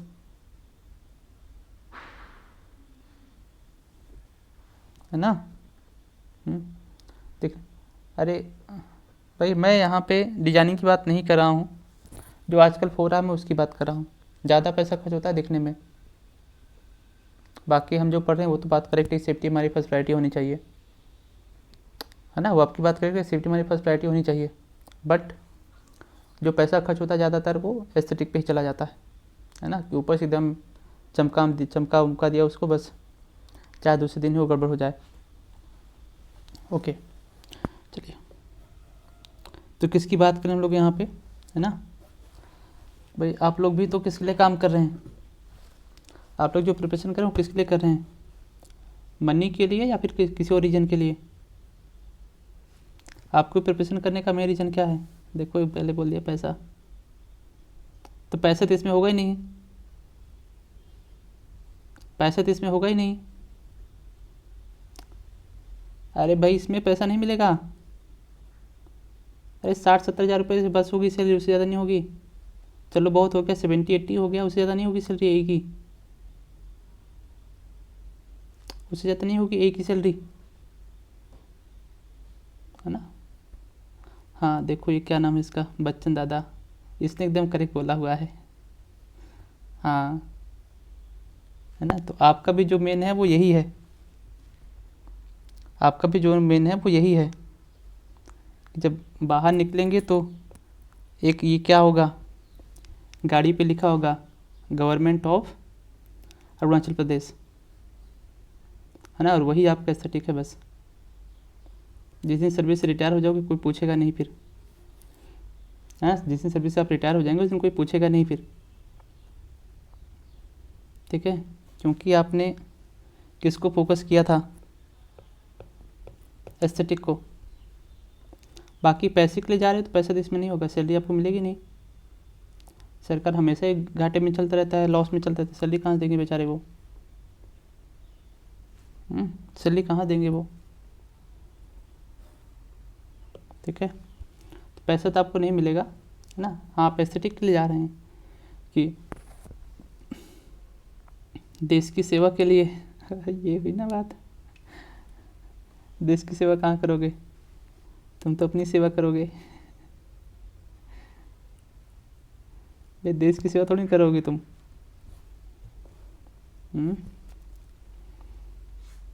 है ना। अच्छा, कुछ चीज़ें चलो भी हम लोग आगे पढ़ लेंगे, है ना। जिनके माइंड में ये होता होगा, है ना, कि देश की सेवा करेंगे, जाके सिस्टम में अरे ऐसे कर देंगे, ये करेंगे वो करेंगे, जब आप वहाँ जाते हैं, है ना, तो आपका जो भी अंदर का प्रेशर होता है वो सब कूल डाउन हो जाता है ना, वो सब कूल डाउन होता है। और जब आपकी ट्रेनिंग होगी तो ट्रेनिंग के टाइम पे, जैसे एग्जांपल आपको देता हूँ, है ना, आपके जो भी महंगे महंगे कपड़े होते हैं, जो सबसे कॉस्टली कपड़ा होगा, जो भी ज्वेलरीज होंगी, जो भी नए नए होते हैं, आप उनको कब पहनते हैं, साल भर में एक बार पहनेंगे, तब कहीं अच्छी जगह जाना होगा तो, हाँ, जब कहीं अच्छी जगह जाना होगा तो। बाकी जो डेली का वर्क है आप वो जो डेली के कपड़े आप उसी पहन रहे होंगे सभी जगह, है ना। तो ये जो आप बता रहे हैं ये आपकी ज्वेलरी ही है, ठीक है, कुछ और नहीं है। कि जब कहीं मीटिंग होगी, किसी को स्पीच देना होगा तो खूब एकदम जा कर के ये सब बता देंगे, लेकिन ऑफिस में एक्चुअल बैठ के क्या करें वो आप ही को पता है ना। तो ये सब अंदर से इम्पॉसिबल है, हाँ, अंदर से सुधरना इम्पॉसिबल है, वो वही चीज़ बता रहा है वो, है ना, कि आप बाहर से दिखाने के लिए होता है ना, एकदम जैसे भी आप किसी का स्पीच सुनते होंगे, किसी मिनिस्टर का सुन लो, किसी भी उसका जो आईजी रैंक का आदमी हो, है ना, ठीक है, आप उसकी बात सुनोगे, उसकी बात लगे इससे ऑनेस्ट आदमी तो मिलेगा ही नहीं, है ना। तो ये सब जो ऑनेस्टी वाली बातें होती हैं, ये सब करेंगे वो करेंगे, वो जस्ट आपके दिखाने के लिए होता है, ठीक है। हाँ, इंटरव्यू के लिए तुम चलो यार, तुमसे बात करना बहुत होता है भाई, है ना, एक बात से 10 बात निकलना स्टार्ट हो जाती है ना। वो ग्रुप बना हुआ, ग्रुप में देखो फालतू लोग, हाँ ठीक है दाद, हाँ आरएफओ वालों से देखो, है ना। हर एक चीज़ इम्पोर्टेंट है, ठीक है, जो आप कर रहे हैं, है ना, लेकिन कभी अपने प्रोफेशन का मजाक नहीं बनाना है, ठीक है। वो आप जो करें ठीक है, corruption is very important for life, कभी अपने प्रोफेशन का मजाक नहीं बनाना है, कुछ भी हो जाए। तो जिस सिविल इंजीनियरिंग की वजह से आप अर्न करोगे, है ना, आप आगे बढ़ोगे, अपनी फैमिली को ग्रो अप कराएंगे, आप उसका मजाक मत उड़ाइए, है ना। तो डाउट जो हो रहा है वो सब कुछ होता है, वो आपकी बात चलती है ना, सब कुछ ठीक है, लेकिन कभी आप उसके ऊपर जोक नहीं मारना है ना, जो आपको प्रोफेशन है, ठीक है। इस चीज़ को हमेशा ध्यान रखिए, ठीक है। बाकी बीजेपी वाले हो तो फिर कुछ भी कर सकते हो, उनका कुछ नहीं कर सकते हैं ना, बिना लॉजिक के वो लॉजिक ढूंढ लाते हैं, ठीक है। तो आगे हम लोग बढ़ते हैं, अब स्टार्ट करता है यहाँ से आरसीसी को, स्टार्ट करते हैं आरसीसी को, ठीक है। तो आरसीसी को देखो, मैसेज करोगे तो मेरा ध्यान उधर चला जाएगा आपके मैसेज पे, है ना। वो ग्रुप में है वो, हाँ वो क्या बोलते हैं, टेलीग्राम ग्रुप है, आपस में डिस्कस करते रहा करिए कि इसको पढ़ाया उसको नहीं पढ़ाया है ना, उसको पढ़ाएंगे उसको नहीं पढ़ाएंगे, तो आप लोग कंटिन्यू करते रहिए उसमें, ठीक है। हम लोग पढ़ते हैं यहाँ से, ठीक है। तो आरसीसी को बेसिकली हम आप बोल सकते हैं, यहाँ पे जब इसको देखते हैं आरसीसी में, ठीक है, तो हमें दो चीज़ें मिलती है, एक मिलेगा पीसीसी मिलेगा, दूसरा आपको मिलता है आरसीसी, दूसरा मिलता है आपको आरसीसी। अच्छा, एक चीज़ और ध्यान दो, क्योंकि कुछ दिन पहले किसी ने मुझे कॉल करा हुआ था इसी को लेकर के, आप कहीं पर लिखा देखिए पीसीसी, मतलब हम किसकी बात करें यहाँ से, कंक्रीट की बात करें, ठीक है, हम किसकी बात करें, कंक्रीट की बात करें। हम बनाते किसको हैं, कंक्रीट को बनाते हैं, हम आरसीसी नहीं बनाते, ध्यान रखना, हम पीसीसी बनाते हैं या फिर कंक्रीट बनाते हैं। कोई मुझसे पूछा था कि पीसीसी में ड्राई का वॉल्यूम क्या होता है और आरसीसी का ड्राई का वॉल्यूम क्या होता है। हम आरसीसी नहीं बनाते हैं, आरसीसी में हम पीसीसी में ला करके रेनफोर्समेंट को एम्बेडेड करते हैं, इंसर्ट करते हैं, आप उसको बोल सकते हैं, उसको मिक्स करते हैं, मिक्स इन द सेंस आप उसको एम्बेडेड करते हैं, रेनफोर्समेंट को इंड्यूस कराते हैं। तो जो पीसीसी है कंक्रीट है, वही क्या बन जाता है, आरसीसी बन जाता है, वही क्या बन जाता है, आरसीसी बन जाता है। बाकी पीसीसी हो गया और कंक्रीट हो गया, ये सेम है, ये अलग नहीं है। तो कोई मुझसे फ़ोन करके पूछ रहा था, है ना, तो इसका आपको ध्यान रखना है। ओके, चलिए स्टार्ट किया जाता है। यहाँ से हम किसकी बात करें, यहाँ से प्लेन सीमेंट कंक्रीट, किसकी बात करें, यहाँ से पीसीसी। अब किया क्या हम लोगों ने यहाँ पे, ठीक है, किया क्या हम लोगों ने, बाइंडिंग मटेरियल को लिया, बाइंडिंग मटेरियल में किसको ले सकते हैं, सीमेंट को, लाइम को और जिप्सम को। तो क्या लिया हम लोगों ने, बाइंडिंग मटेरियल को लिया, फिर फाइन एग्रीगेट को लिया, है ना। फाइन एग्रीगेट में क्या क्या हमारे पास है, सैंड, सुर्की और सिंडर्स। सिंडर्स क्या होता है, stone dust, cinder is a stone dust,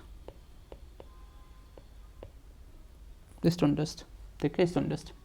next क्या लिया, कोर्स एग्रीगेट, कोर्स एग्रीगेट में क्या मिल जाएगा, ग्रेबल्स, ब्रिक, ब्रिक ब्लास्ट और aggregate, aggregate.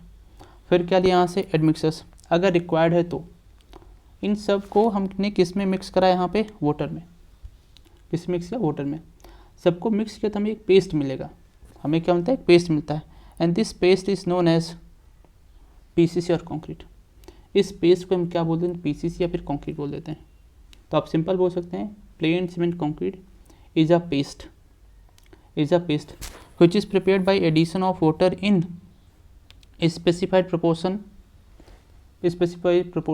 in mixture of binding materials, fine aggregate, coarse aggregate, ठीक है, admixtures if required। तब आपको जो पेस्ट मिलता है, इस पेस्ट को हम क्या बोल देते हैं, पीसीसी बोल देते हैं, या इसको आप क्या बोल देते हैं, कंक्रीट बोल देते हैं। ये पेस्ट है, ध्यान रखना, ये पेस्ट ही है, इसका आपको ध्यान रखना। कंक्रीट कभी ड्राई नहीं होता, इस बात को ख्याल रखिएगा। कंक्रीट हमेशा क्या मिलता है, पेस्ट वेट फॉर्म में मिलेगा, हमेशा क्या मिलता है, वेट फॉर्म में मिलता है। बट हम अपनी एनालिसिस को आसान बनाने के लिए हम क्या करते हैं, इसको ड्राई फॉर्म में भी लेके चलते हैं। कंक्रीट जब भी आपको मिलेगा, पेस्ट मिलेगा, है ना। कंक्रीट जो है वो इंडिविजुअल टर्म्स नहीं है, वो कलेक्टिव टर्म्स है, और कलेक्टिव में क्या क्या आ जाएगा, फाइन एग्रीगेट, और क्या आ जाएगा, binding material plus fine aggregate plus coarse aggregate plus admixers plus water. इसका ध्यान रखना। हम अपनी एनालिसिस को बनाने के लिए हम किसको यूज करते हैं, इसको हम ड्राई में कन्वर्ट कर लेते हैं, बट एक्चुअल में कंक्रीट क्या है, वेट फॉर्म में, ये पेस्ट है, क्या है, एक पेस्ट है।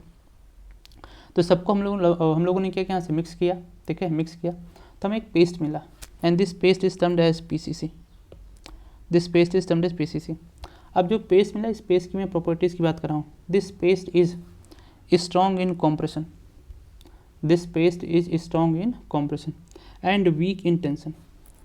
किसमें वीक होता है, ये टेंशन में, ठीक है। तो मुझे जो पेस्ट मिला है ना, इस पेस्ट की मैं प्रॉपर्टीज़ की बात कर रहा हूँ। ये जो पेस्ट है, ये क्या है, यहाँ से कॉम्प्रेशन में स्ट्रॉन्ग होता है, ठीक है, टेंशन में क्या होता है, ये वीक होता है। अब बात आती है, ये तो हम खुद से बना रहे हैं, तो हम इसको क्या कॉम्प्रेशन में, क्या इसको हम टेंशन में जहाँ पे वीक है इसको स्ट्रॉन्ग कर सकते हैं, हाँ कर सकते हैं। कैसे, आपको एक मटेरियल को ऐड करना होगा यहाँ पे। मटेरियल कौन सा हो जाएगा, वो रेनफोर्समेंट हो जाएगा। कौन सा हो जाएगा, रेनफोर्समेंट हो जाएगा। कौन सा हो जाएगा, वो रेनफोर्समेंट हो जाएगा, ठीक है।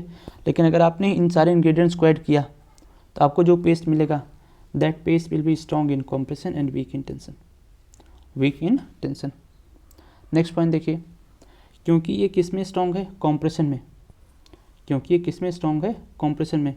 तो जहाँ पे भी आपको कॉम्प्रेसिव मेंबर्स की डिजाइनिंग करनी होगी, जहाँ पे भी आपको कॉम्प्रेसिव मेंबर्स की डिजाइनिंग करनी होगी, आप किसको यूज़ कर लेंगे, पीसीसी को यूज़ कर लेते हैं।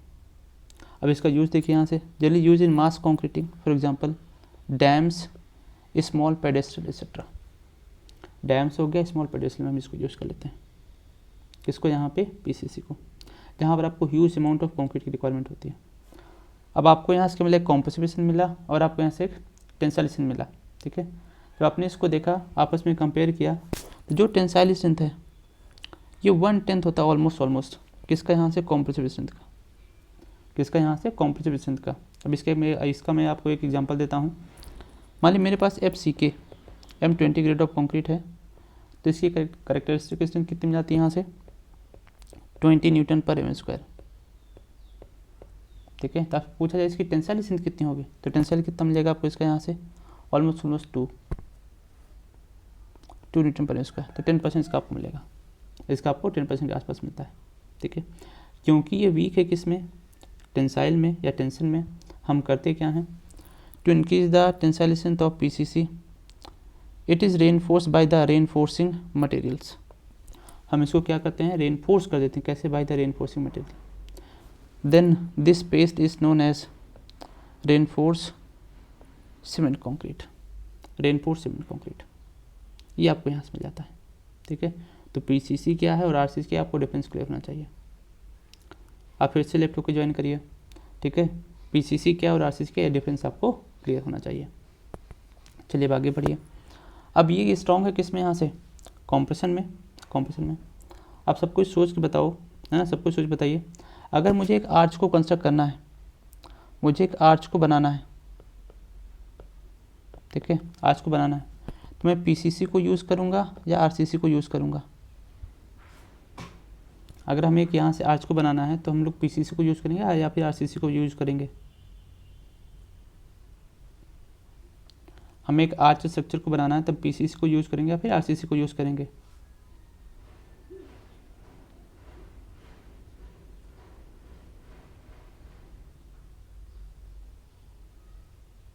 अच्छा, ये फाउंडेशन, यस, YEI फाउंडेशन, सबने RCC करा, आपने PCC क्यों किया? सबका आंसर RCC है, आपका आंसर PCC क्यों है? आपने PCC क्यों किया? No tension, exactly, arch is a pure compressive member, arch is a pure compressive member. जब प्योर कॉम्प्रेशन है तो अल्टरनेट में भी तो क्या होगा, ये देखो अल्टरनेट ला रहा है। अरे भैया, जब टॉप और बॉटम में सभी जगह कॉम्प्रेशन ही है तो अल्टरनेट लेके क्या करोगे तुम, ऊपर में जाएगा तो भी तो कॉम्प्रेशन ही होगा।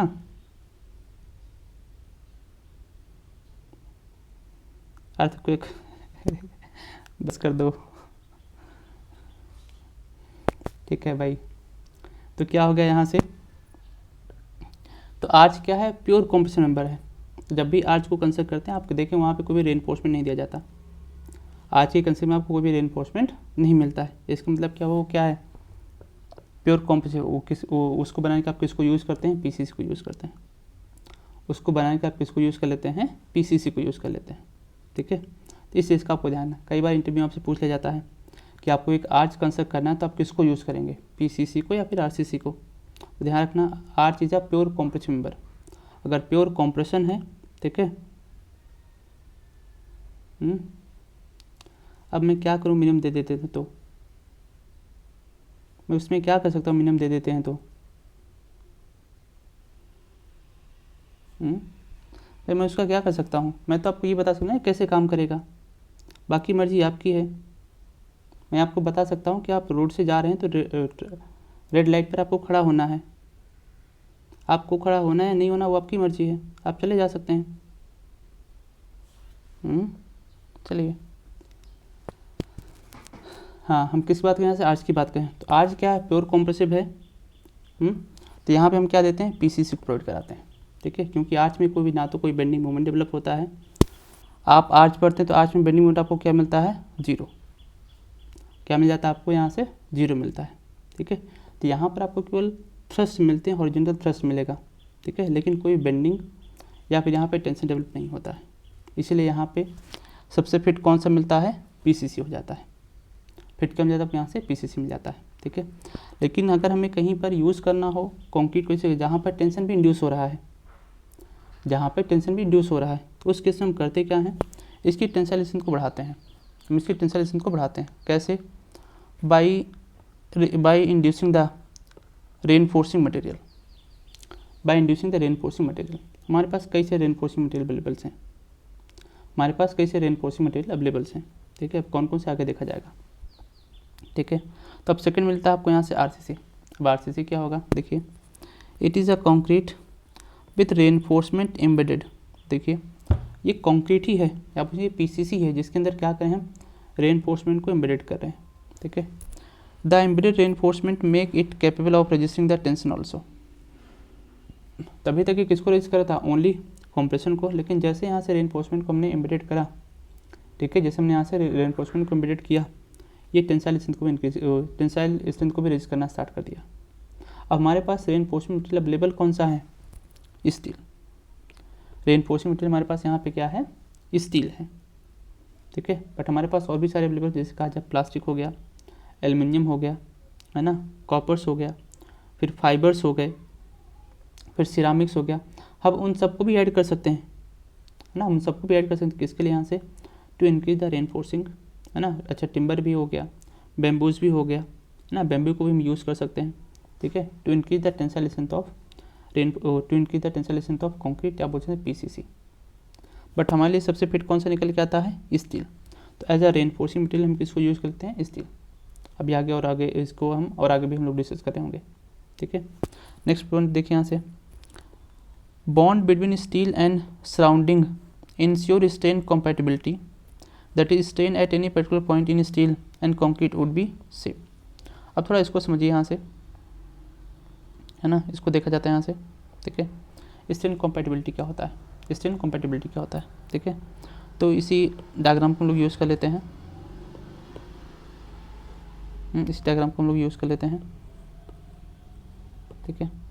मान लीजिए यहाँ से रेनफोर्समेंट हो गया, ठीक है, रेनफोर्समेंट है, और इसको हम लोग शो कर लेते हैं सीधा, ये ऐसे हो गया, ये कुछ ऐसे मैंने यहाँ शो करा हुआ है, ठीक है। तो काम करते हैं, थोड़ी इसकी थिकनेस बढ़ा लिया जाता है, तो ये रेनफोर्समेंट है, येलो पे सीधा दिस द रेनफोर्समेंट, मैंने यहाँ से रेनफोर्समेंट को शो कर दिया। अब सबको ध्यान से देखिएगा, ठीक है। अब एक काम करते हैं, ये जो रेनफोर्समेंट है ना, ये जो रेनफोर्समेंट है, इसके ऊपर फोर्स पी अप्लाई करिए और इसको पुल करने की कोशिश करिए, इसको पुल करने की कोशिश करिए। तो आपने आज क्या किया, फोर्स पी अप्लाई किया, और इस फोर्स पी को आप पुल करने अप्लाई करें, और आप इस रेनफोर्समेंट क्या करें, बाहर निकालने की कोशिश कर रहे हैं, ठीक है। अब ध्यान रखना, जब फोर्स पी अप्लाई करेंगे तो ध्यान रखना आपको, जो रेनफोर्समेंट है ये अकेले बाहर नहीं आता, ये अकेले बाहर नहीं आएगा। इट मीन्स जब फोर्स अप्लाई करें, रेनफोर्समेंट क्या होगा, इलॉन्गेशन होगा, लेकिन इलॉन्गेशन ये इंडिविजुअल नहीं होता, इलॉन्गेशन किसके साथ होता है, ये कंक्रीट के साथ होता है, इलॉन्गेशन के साथ होता है कंक्रीट के साथ।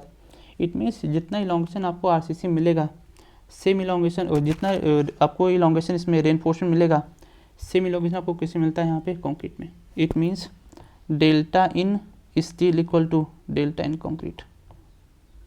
आप वैसे देखेंगे, ठीक है। तो अगर इंडिविजुअली चेक करेंगे, ठीक है, आप इंडिविजुअली चेक करेंगे तो स्टील क्या है, ज़्यादा स्ट्रॉन्ग है एज़ कम्पेयर टू कंक्रीट, लेकिन जैसे हम क्या करते हैं यहाँ पे, कंक्रीट में हम रेनफोर्समेंट को इंसर्ट करते हैं या फिर एम्बेडेड करते हैं, अब दोनों में जो डिफॉर्मेशन होता है वो क्या मिलता है, सेम मिलता है। क्या मिलता है आपको, सेम मिलता है। मीन्स फोर्स पी जब अप्लाई करेंगे, रेनफोर्समेंट बाहर नहीं निकलेगा, ठीक है। जो भी डिफॉर्मेशन होगा वो कलेक्टिवली होगा, आप बोल सकते हैं कंक्रीट में भी होगा और स्टील में भी होगा, जिसको हम क्या बोलते हैं, स्ट्रेन कॉम्पैटिबिलिटी। बाकी आप किसी और मटेरियल का देखेंगे तो उसमें ये चीज़ नहीं मिलती है, उसमें ये प्रॉपर्टी नहीं मिलती है, ठीक है। बट जो स्टील है, क्योंकि स्टील के सरफेस हम क्या करते हैं, यहाँ से सरफेस पे हम क्या कर देते हैं, यहाँ से रिंग्स को क्रिएट करा देते हैं, है ना, हम रिंग्स को क्रिएट करा देते हैं, जिसमें क्या होता है, जो ग्रिपिंग है वो और बेटर हो जाती है, किसके बीच में, बिटवीन कंक्रीट एंड स्टील। तो यहाँ पे जो सरफेस पे फोर्स डेवलप होता है, फ्रिक्शन, वो और ज़्यादा हो जाता है, और फ्रिक्शन को हम यहाँ से क्या बोल देते हैं, बॉन्ड स्ट्रेस बोल देते हैं। हम क्या बोलते हैं इसको यहाँ से, बॉन्ड स्ट्रेस। तो फोर्स पी अप्लाई किया, दोनों में क्या हुआ, डिफॉर्मेशन सेम हो रहा है, जिसको हम क्या बोलते हैं, स्ट्रेन कॉम्पैटिबिलिटी। क्या बोलते हैं यहाँ से, स्ट्रेन कॉम्पैटिबिलिटी। देखो ये लिखा है, that is strain at any particular point in steel and concrete would be same. Deformation दोनों में क्या मिलता है, सेम मिलता है। यही रीजन है कि कंक्रीट में रेनफोर्समेंट के लिए जो स्टील है वो ज़्यादा फिट आता है। तो देखो, reinforce steel is also impart ductility to the concrete, otherwise it is brittle material. ठीक है, तो पीसीसी कैसा है, ब्रिटल नेचर का है। किसका है ये, ब्रिटल नेचर का है। ठीक है, किसका है ये, ब्रिटल नेचर का है। ओके, लेकिन जैसे हमने क्या किया यहाँ पर रेनफोर्समेंट को इंसर्ट करा या फिर एम्बेडेड किया, इसकी डक्टिलिटी यहाँ से क्या हो गई, बढ़ गई, और ब्रिटलनेस की क्या हो गई, यहाँ से कम हो गई। ब्रिटलनेस क्या होगी, इसकी यहाँ से कम हो गई। ये आपको यहाँ से मिल जाता है। ये आपको यहाँ से मिल जाता है। नेक्स्ट देखिए यहाँ से, here ductility signifies larger deflection to yielding of steel would be observe prior to the failure. ठीक है, क्रैकिंग से पहले हम लोग किसकी बात करें यहाँ से, ठीक है, रेनफोर्समेंट की बात करते हैं। ठीक है, तो क्या करता है रेनफोर्समेंट, यहाँ पे डक्टिलिटी को इम्पार्ट करता है। ठीक है, अब आगे देखते हैं। Ductility signifies larger deflection to yielding of steel before steel would be observe prior to the failure. ठीक है, क्योंकि कंक्रीट था, ब्रिटल नेचर का था, तो फेलियर कैसे मिलता है आपको, सडन मिलता है। कंक्रीट है, कंक्रीट नेचर कैसा, ब्रिटल है, तो जो फेलियर होगा वो कैसा होगा, वो सडन होगा। बट जैसे आपने यहाँ से रेनफोर्समेंट को इंड्यूस किया, जैसे आपने यहाँ से रेनफोर्समेंट इंड्यूस किया, अब जो सडन फेलियर था ये क्या होगा, कम हो जाएगा, या बस ये रिमूव हो जाएगा। तो फेलियर होने से पहले आपको क्या मिलेगा, रेनफोर्समेंट यील्ड करेगा, और यील्डिंग का फिर कहाँ देखने को मिलेगा आपको, इस आरसीसी के ऊपर। तो बिफोर द फेलियर अब ये क्या करेगा, यील्ड कर रहा होगा, और ये यील्डिंग क्या करता है, कंक्रीट में क्रैक्स डेवलप कराता है। अगर कंक्रीट में क्रैक्स डेवलप हो रहा है, ठीक है, इसका मतलब क्या हो कि स्टील में यील्डिंग हो रही है। तो स्टील क्या करता है, आपको सफिशिएंट वार्निंग दिलाता है with the help of concrete, और कंक्रीट से क्या करता है कि आप क्रैक्स को डेवलप करिए। अगर स्टील ना होता तो सडन क्रैक डेवलप होता और स्ट्रक्चर फेल कर जाता, लेकिन स्टील क्या कहता है कंक्रीट को कि आप क्रैक्स को डेवलप करके वार्निंग दीजिए कि अब यहाँ पे यील्डिंग हो रही है। ठीक है, सडन फेल करने को नहीं कहता, वो सडन फेल करने को नहीं कहता है। ठीक है, तो बिफोर फेलियर आपको यहाँ से क्या मिलेगा, लार्ज डिफ्लेक्शन मिलता है in the form of yielding, और वो यील्डिंग आपको कंक्रीट में देखने को मिलती है in the form of cracks, in the form of cracks. अब आगे देखिए, बताते हैं भाई कंक्रीट में ऐसा क्या हो रहा है, कंक्रीट में ऐसा क्या हो रहा है कि इसमें टेंसाइल स्ट्रेस डेवलप हो रहे हैं। तो देखिए क्या हो जाएगा, यहाँ से पहले आपको मिलेगा यहाँ से फ्लेक्सुरल टेंशन, पहले आपको क्या मिलेगा यहाँ से, फ्लेक्सुरल टेंशन। ठीक है, नेक्स्ट आपको क्या मिलेगा, डायगोनल टेंशन। नेक्स्ट आपको क्या मिलेगा यहाँ से, डायगोनल टेंशन। नेक्स्ट क्या डेवलप होता है यहाँ पे, शियर। नेक्स्ट क्या होता है यहाँ पे, शियर। नेक्स्ट टेम्परेचर, श्रिंकेज और restrain to deformation, restrain to deformation, restrain to deformation. ठीक है, ये सभी मिलके क्या करते हैं, कंक्रीट में टेंशन को डेवलप कराते हैं। मैं आगे लिख भी दे रहा हूँ, रिस्पॉन्सिबल फॉर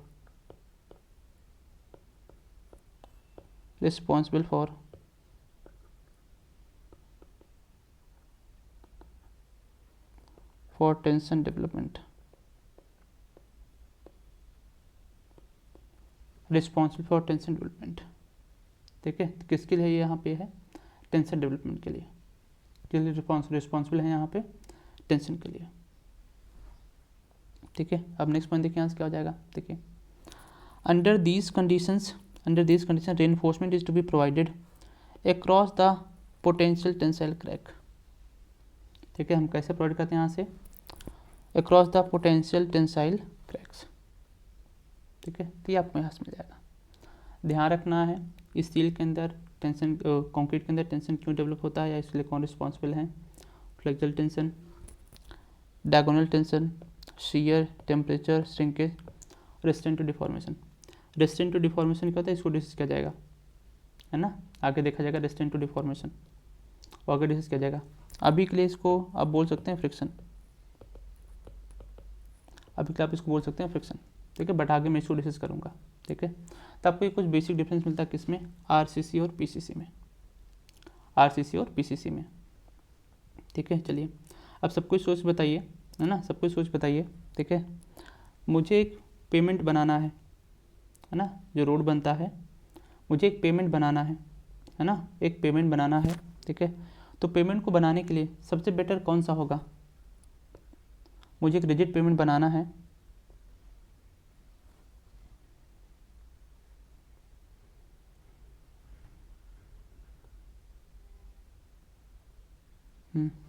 मुझे एक रिजिड पेमेंट को बनाना है, ठीक है, रिजिड पेमेंट बनाना है, ध्यान रहे रिजिड पेमेंट, ठीक है। सबसे फिट कौन होगा, पीसीसी होगा या फिर आरसीसी होगा, पीसीसी होगा या आरसीसी होगा,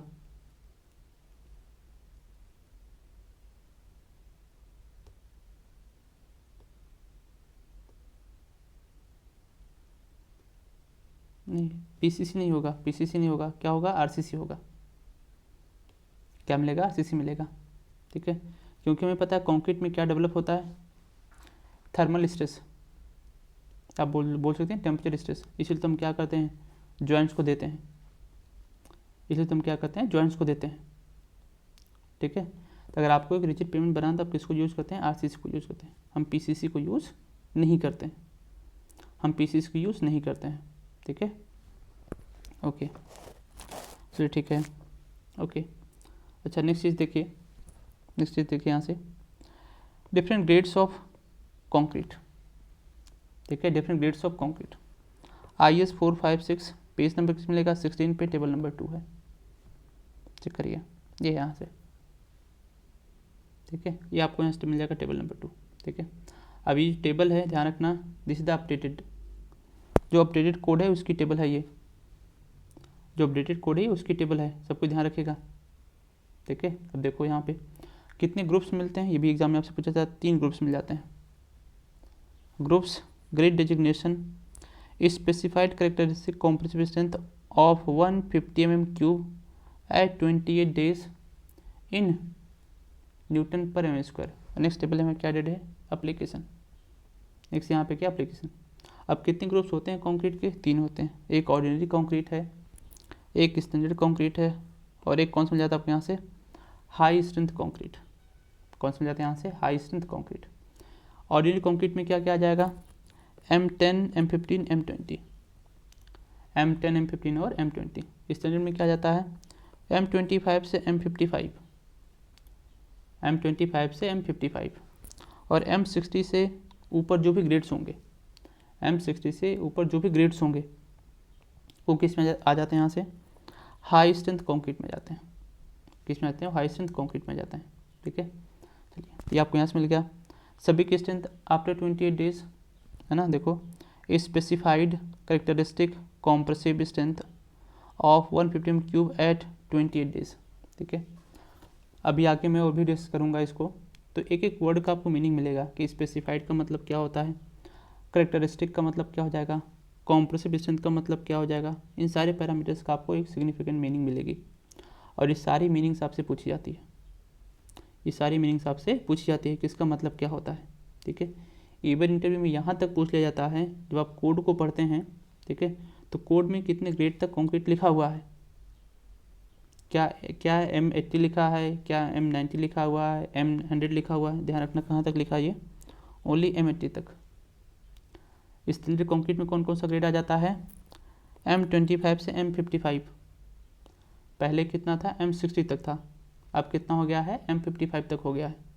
तो आपको सबको नया वाला कोड देखना है, पुराने वाले कोड में देखेंगे तो डेटा इधर उधर आपको मिलेगा। अब ऑर्डिनरी कंक्रीट को हम यूज़ कहाँ कर लेते हैं, नॉर्मल कंस्ट्रक्शन में, जैसे आप अपना घर बना रहे हैं ना, जैसे अपना घर बना रहे हैं, ठीक है, आप सिंपल कंस्ट्रक्शन करें तो किस में यूज होता था, वो ऑर्डिनरी कंक्रीट में। स्टैंडर्ड कंक्रीट कहाँ पर यूज़ करते हैं, प्री स्ट्रेस कंक्रीट स्ट्रक्चर में, किस में यूज़ कर लिया जाता है, ये प्री स्ट्रेस कंक्रीट स्ट्रक्चर में।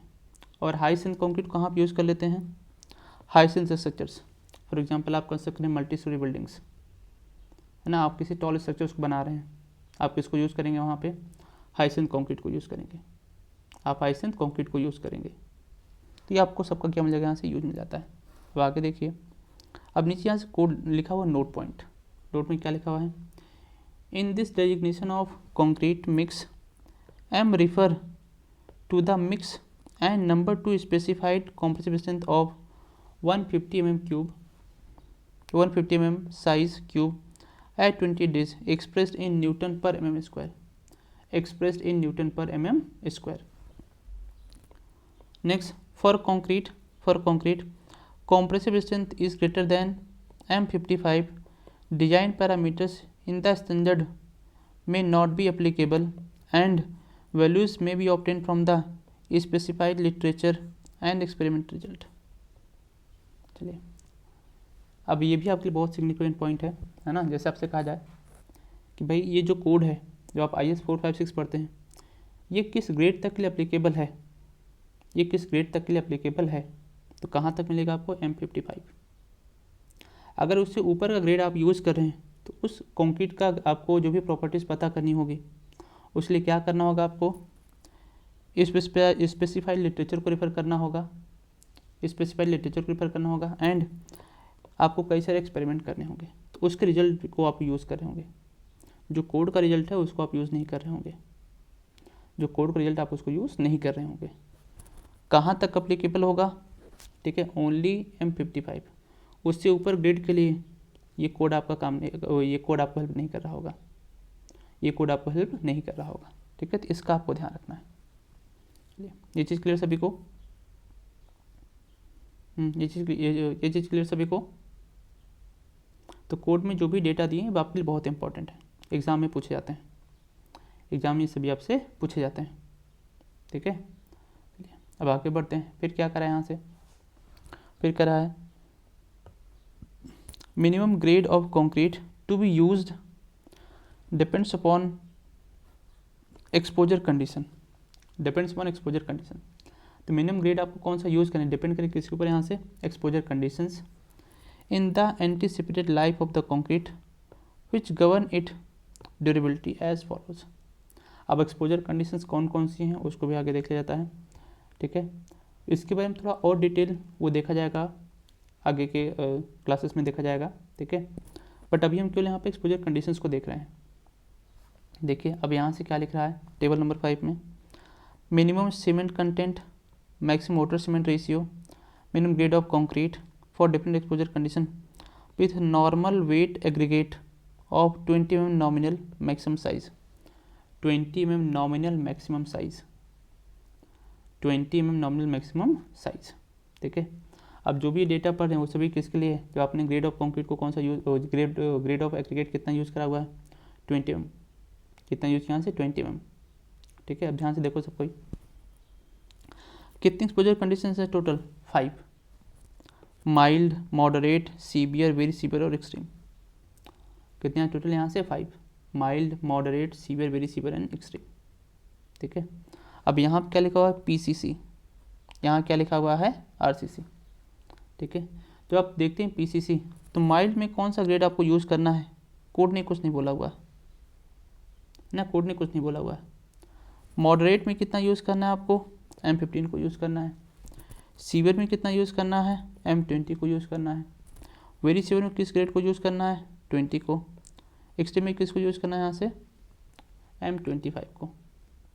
किसको यूज़ करना है यहाँ से, M25 को। किसके लिए, किसके लिए यहाँ से, PCC के लिए। RCC के लिए क्या हो जाएगा, चेक करिए। RCC माइल्ड में आपको किसको यूज़ करना है, M20। मॉडरेट में 25 हो जाएगा। नेक्स्ट सीवियर में क्या मिलेगा आपको, 30। वेरी सीवियर में 35 और एक्सट्रीम में कितना मिल जाएगा यहाँ से, 40। ये मिनिमम ग्रेड है, ध्यान रखना। ज़रूरी नहीं कि आप सभी का मिनिमम ग्रेड को यूज़ करें, इससे ऊपर के ग्रेड को यूज़ करना है। ये मिनिमम ग्रेड है कि इससे नीचे आप यूज़ नहीं कर सकते हैं, इसके नीचे आप यूज़ नहीं कर सकते हैं, ठीक है। मिनिमम ग्रेड, इस बात का ध्यान रखिएगा, ठीक है, इस बात का ध्यान रखना है। तो आपसे पूछा जाए माइल्ड कंडीशन में, माइल्ड एक्सपोजर कंडीशन में हम कौन सा ग्रेड यूज़ करते हैं, PCC का। ध्यान रखना ये स्पेसिफाइड नहीं है, कोड ने इसके बारे में कुछ भी नहीं बोला हुआ है, कोड ने इसके बारे में कुछ भी नहीं बोला हुआ है, ठीक है। बट RCC में कितना यूज़ कर लेते हैं, M20 को यूज़ कर लेते हैं। अब आगे देखिए यहाँ से क्या लिखा हुआ, minimum grade of plane concrete under the mild exposure condition is not specified, is not specified. अब आगे बढ़िए, यहाँ से क्या करा है, minimum grade of concrete IS 456 के हिसाब से PCC में कितना यूज़ करते हैं, M15 यूज़ करते हैं। RCC में कितना होता है, M20। कितना होता है यहाँ से, M20। ये आपको यहाँ से मिलेगा, ये आपको यहाँ से मिल जाता है। अब आगे बढ़िए, ये सब ऑब्जेक्टिव के क्वेश्चन से ध्यान रखिएगा। Next minimum grade of concrete, कौन सा यहाँ से, structural shall be M20 and M25 for building. IS 13920। अब देखिए IS 456 कहता है ना, IS 456 कहता है कि अगर आपको स्ट्रक्चर में आप कंक्रीट को यूज़ कर रहे हैं, है ना, मिनिमम ग्रेड कितना यूज़ करना है आपको, M20 का यूज़ करना है। इससे कम तो आपको यूज़ करना ही नहीं है, इससे कम तो आपको यूज़ करना ही नहीं है। बट ठीक है, बट IS 13920 क्या कहता है, ये कहता है कि आपको मिनिमम ग्रेड कितना यूज़ करना है, M25। कितना यूज़ करना है आपको यहाँ से, M25। लेकिन ये कुछ कंडीशंस को देता है। IS 13920 ये कुछ कंडीशन बताता है। आप कौन कौन सा, पहला कंडीशन आपको मिलेगा यहाँ से, जब स्ट्रक्चर की हाइट कितनी है, more than 15 metre, more than 15 metre in height in seismic zone 3, 4 and 5, seismic zone 3, 4 and 5, but not less than that required by the IS 456 based on exposure condition. But किसी भी case में IS 456 से कम नहीं होना है। जो भी आप ग्रेड ले रहे होंगे IS 456 से वो कम नहीं होना है। अब इसका मतलब क्या होगा, इसको देखिए यहाँ से, इसको देखिए यहाँ से, ठीक है। मान लेते हैं मैंने एक स्ट्रक्चर को लिया, यहीं पे ऐड कर लेते हैं। मानते एक स्ट्रक्चर को लिया हम लोगों ने यहाँ से, ठीक है, एक स्ट्रक्चर को लिया, ठीक है, जिसकी हाइट क्या है, मोर देन 15 मीटर है। जिसकी हाइट कितनी यहाँ से, मोर देन 15 मीटर है। सेस्मिक जोन 3 में लाई कर रहा है, सेस्मिक जोन 3 में लाई कर रहा है। देखिए किस में लाई कर रहा है, यहाँ से 3 में लाई कर रहा है। अब आगे देखिए 3 में लाई कर रहा है, 3 में लाई कर रहा है। तो जरा देखो मिनिमम ग्रेड ऑफ, है ना, और एक्सपोजर कंडीशन में दे दिया यहाँ से, एक्सपोजर कंडीशन मान लीजिए मैंने यहाँ दे दिया मॉडरेट, ठीक है। तो कितना यूज़ करना है आपको यहाँ से, मॉडरेट में RCC कितना यूज़ करना है आपको, M25 को यूज़ करेंगे। किसको यूज़ किया जाए, M25 को यूज़ किया जाएगा। तो IS 13920 भी क्या कहता है कि आपको किसको यूज़ करना है, यहाँ से M25 को यूज़ करना है। लेकिन सेम कंडीशन है। अब यहाँ से मैं बताते हैं कि ये क्या यहाँ से माइल्ड है, क्या यहाँ से माइल्ड है। तो मान लेते हैं कि माइल्ड कंडीशन है ये, ठीक है। तो यहाँ पे IS 456 कितना कहता है, M20 को यूज़ करना है। 13920 क्या कहता है, M25 को यूज़ करना है। आप ऐसे कंपेयर करेंगे तो क्या मिलेगा आपको, M25 आपको लेके चलना है। बट एक स्टेटमेंट ये और ऐड करता है, ये कहता है बट नॉट लेस देन, कम नहीं होगा, that required by the IS 456 based on the exposure condition. तो नो डाउट आपको IS 13920 के हिसाब से M25 को यूज़ करना है। बट किसी भी केस में जो रिक्वायर्ड है IS 456 उससे कम नहीं होना है, उससे कम नहीं होना है, उससे ज़्यादा ही होना है, ठीक है। तो मिनिमम कितना है इसके लिए, M20। तो आप किसको यूज़ कर लेंगे, M20 को यूज़ कर लेंगे। अब M25 को यूज़ नहीं करेंगे, किसमें, यहाँ पे माइल्ड एक्सपोजर कंडीशन में, किसमें, यहाँ पे माइल्ड एक्सपोजर कंडीशन में। इस चीज़ का आपको ध्यान रखना है। तो ये कुछ प्रोविजन इसके ऐड हो जाते हैं किसमें, IS 13920 का, IS 13920 का। जैसे मान लीजिए मैंने कह दिया एक्सट्रीम कंडीशन है, ठीक है, एक्सट्रीम एक्सपोजर कंडीशन है, कहाँ पे, सेस्मिक जोन 3 में। तो उस केस में RCC का मिनिमम ग्रेड कितना यूज़ करेंगे हम, M40 को यूज़ करेंगे। बट IS 13920 कितना कहता है, किसको यूज़ करना है, यहाँ से M25 को। इस केस में मिनिमम कितना यूज़ करना है आपको, M40 यूज़ करेंगे, इससे कम नहीं होना है, ठीक है। तो आपको यहाँ से कुछ प्रोविजन मिल जाता है किसके लिए, 13920 के लिए, 13920 के लिए, ठीक है। बेसिकली हम किसको यूज़ कर लेते हैं, 456 प्रोविजन को। तो 13920 को हमें फोकस नहीं करना, लेकिन हाँ ये इसका ही प्रोसीजर होता है जो मैंने आपको यहाँ से मेंशन कर दिया, इसको हमने यहाँ से मेंशन कर दिया, ठीक है। अब आगे बढ़िए, नेक्स्ट है minimum grade of concrete used in prestressed concrete. Pre tension में कितना यूज़ करते हैं, M40। पोस्ट में कितना यूज़ करते हैं, M30। फिर से ऑब्जेक्टिव का हो गया ये, फिर से ऑब्जेक्टिव में आपको मिल गया कि प्री टेंशन में कितना यूज़ करना है आपको, M40। पोस्ट में कितना यूज़ करना है, M30 को यूज़ कर लेना है, ठीक है। चलिए अब आगे बढ़ते हैं, These are normally there is normally gain of strength beyond 28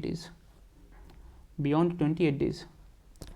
The extent of which depends upon the grade and type of cement, curing and environmental condition. अब जो कंक्रीट है आफ्टर 20 डेज भी क्या करता है, वो स्ट्रेंथ को गेन करता है। लेकिन जो स्ट्रेंथ गेन है वो डिपेंड करता है किसके ऊपर, ग्रेड के ऊपर, हम कौन सा ग्रेड ऑफ कंक्रीट यूज़ कर रहे हैं, फिर उसको बनाने के लिए हमने कौन सा ग्रेड कौन सा टाइप ऑफ सीमेंट को यूज़ करा हुआ है, ठीक है, फिर हमने क्यूरिंग कैसे करा हुआ, फिर वहाँ की इन्वायरमेंटल कंडीशन क्या, इन सारे फैक्टर्स पे, अब इन सारे पैरामीटर्स पे भी डिपेंड करेगा।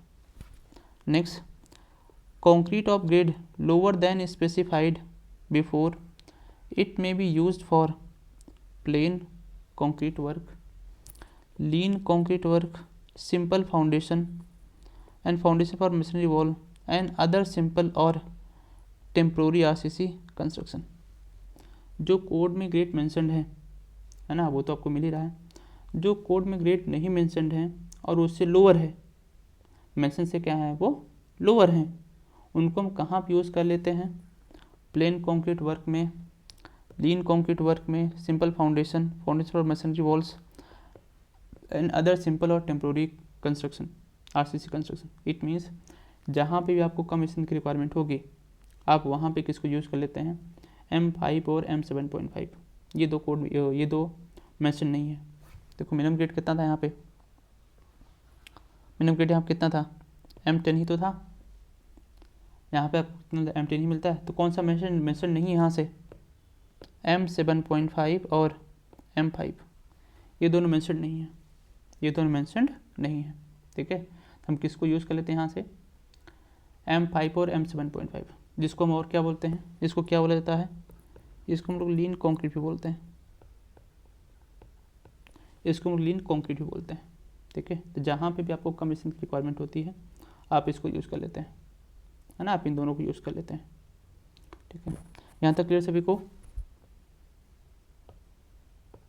यहाँ तक क्लियर सभी को, यहाँ तक क्लियर सभी को।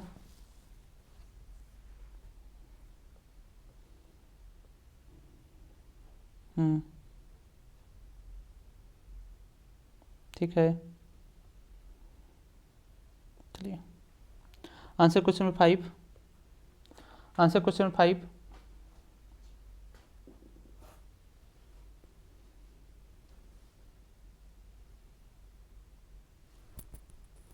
ट्वेंटी हो जाएगा, ओके ठीक है।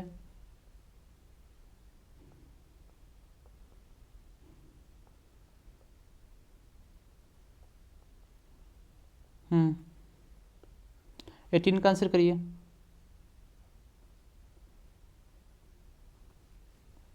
कुछ 18 का आंसर करिए।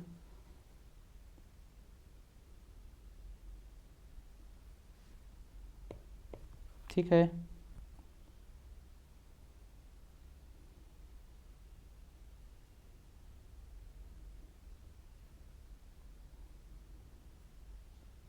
चलिए ठीक है,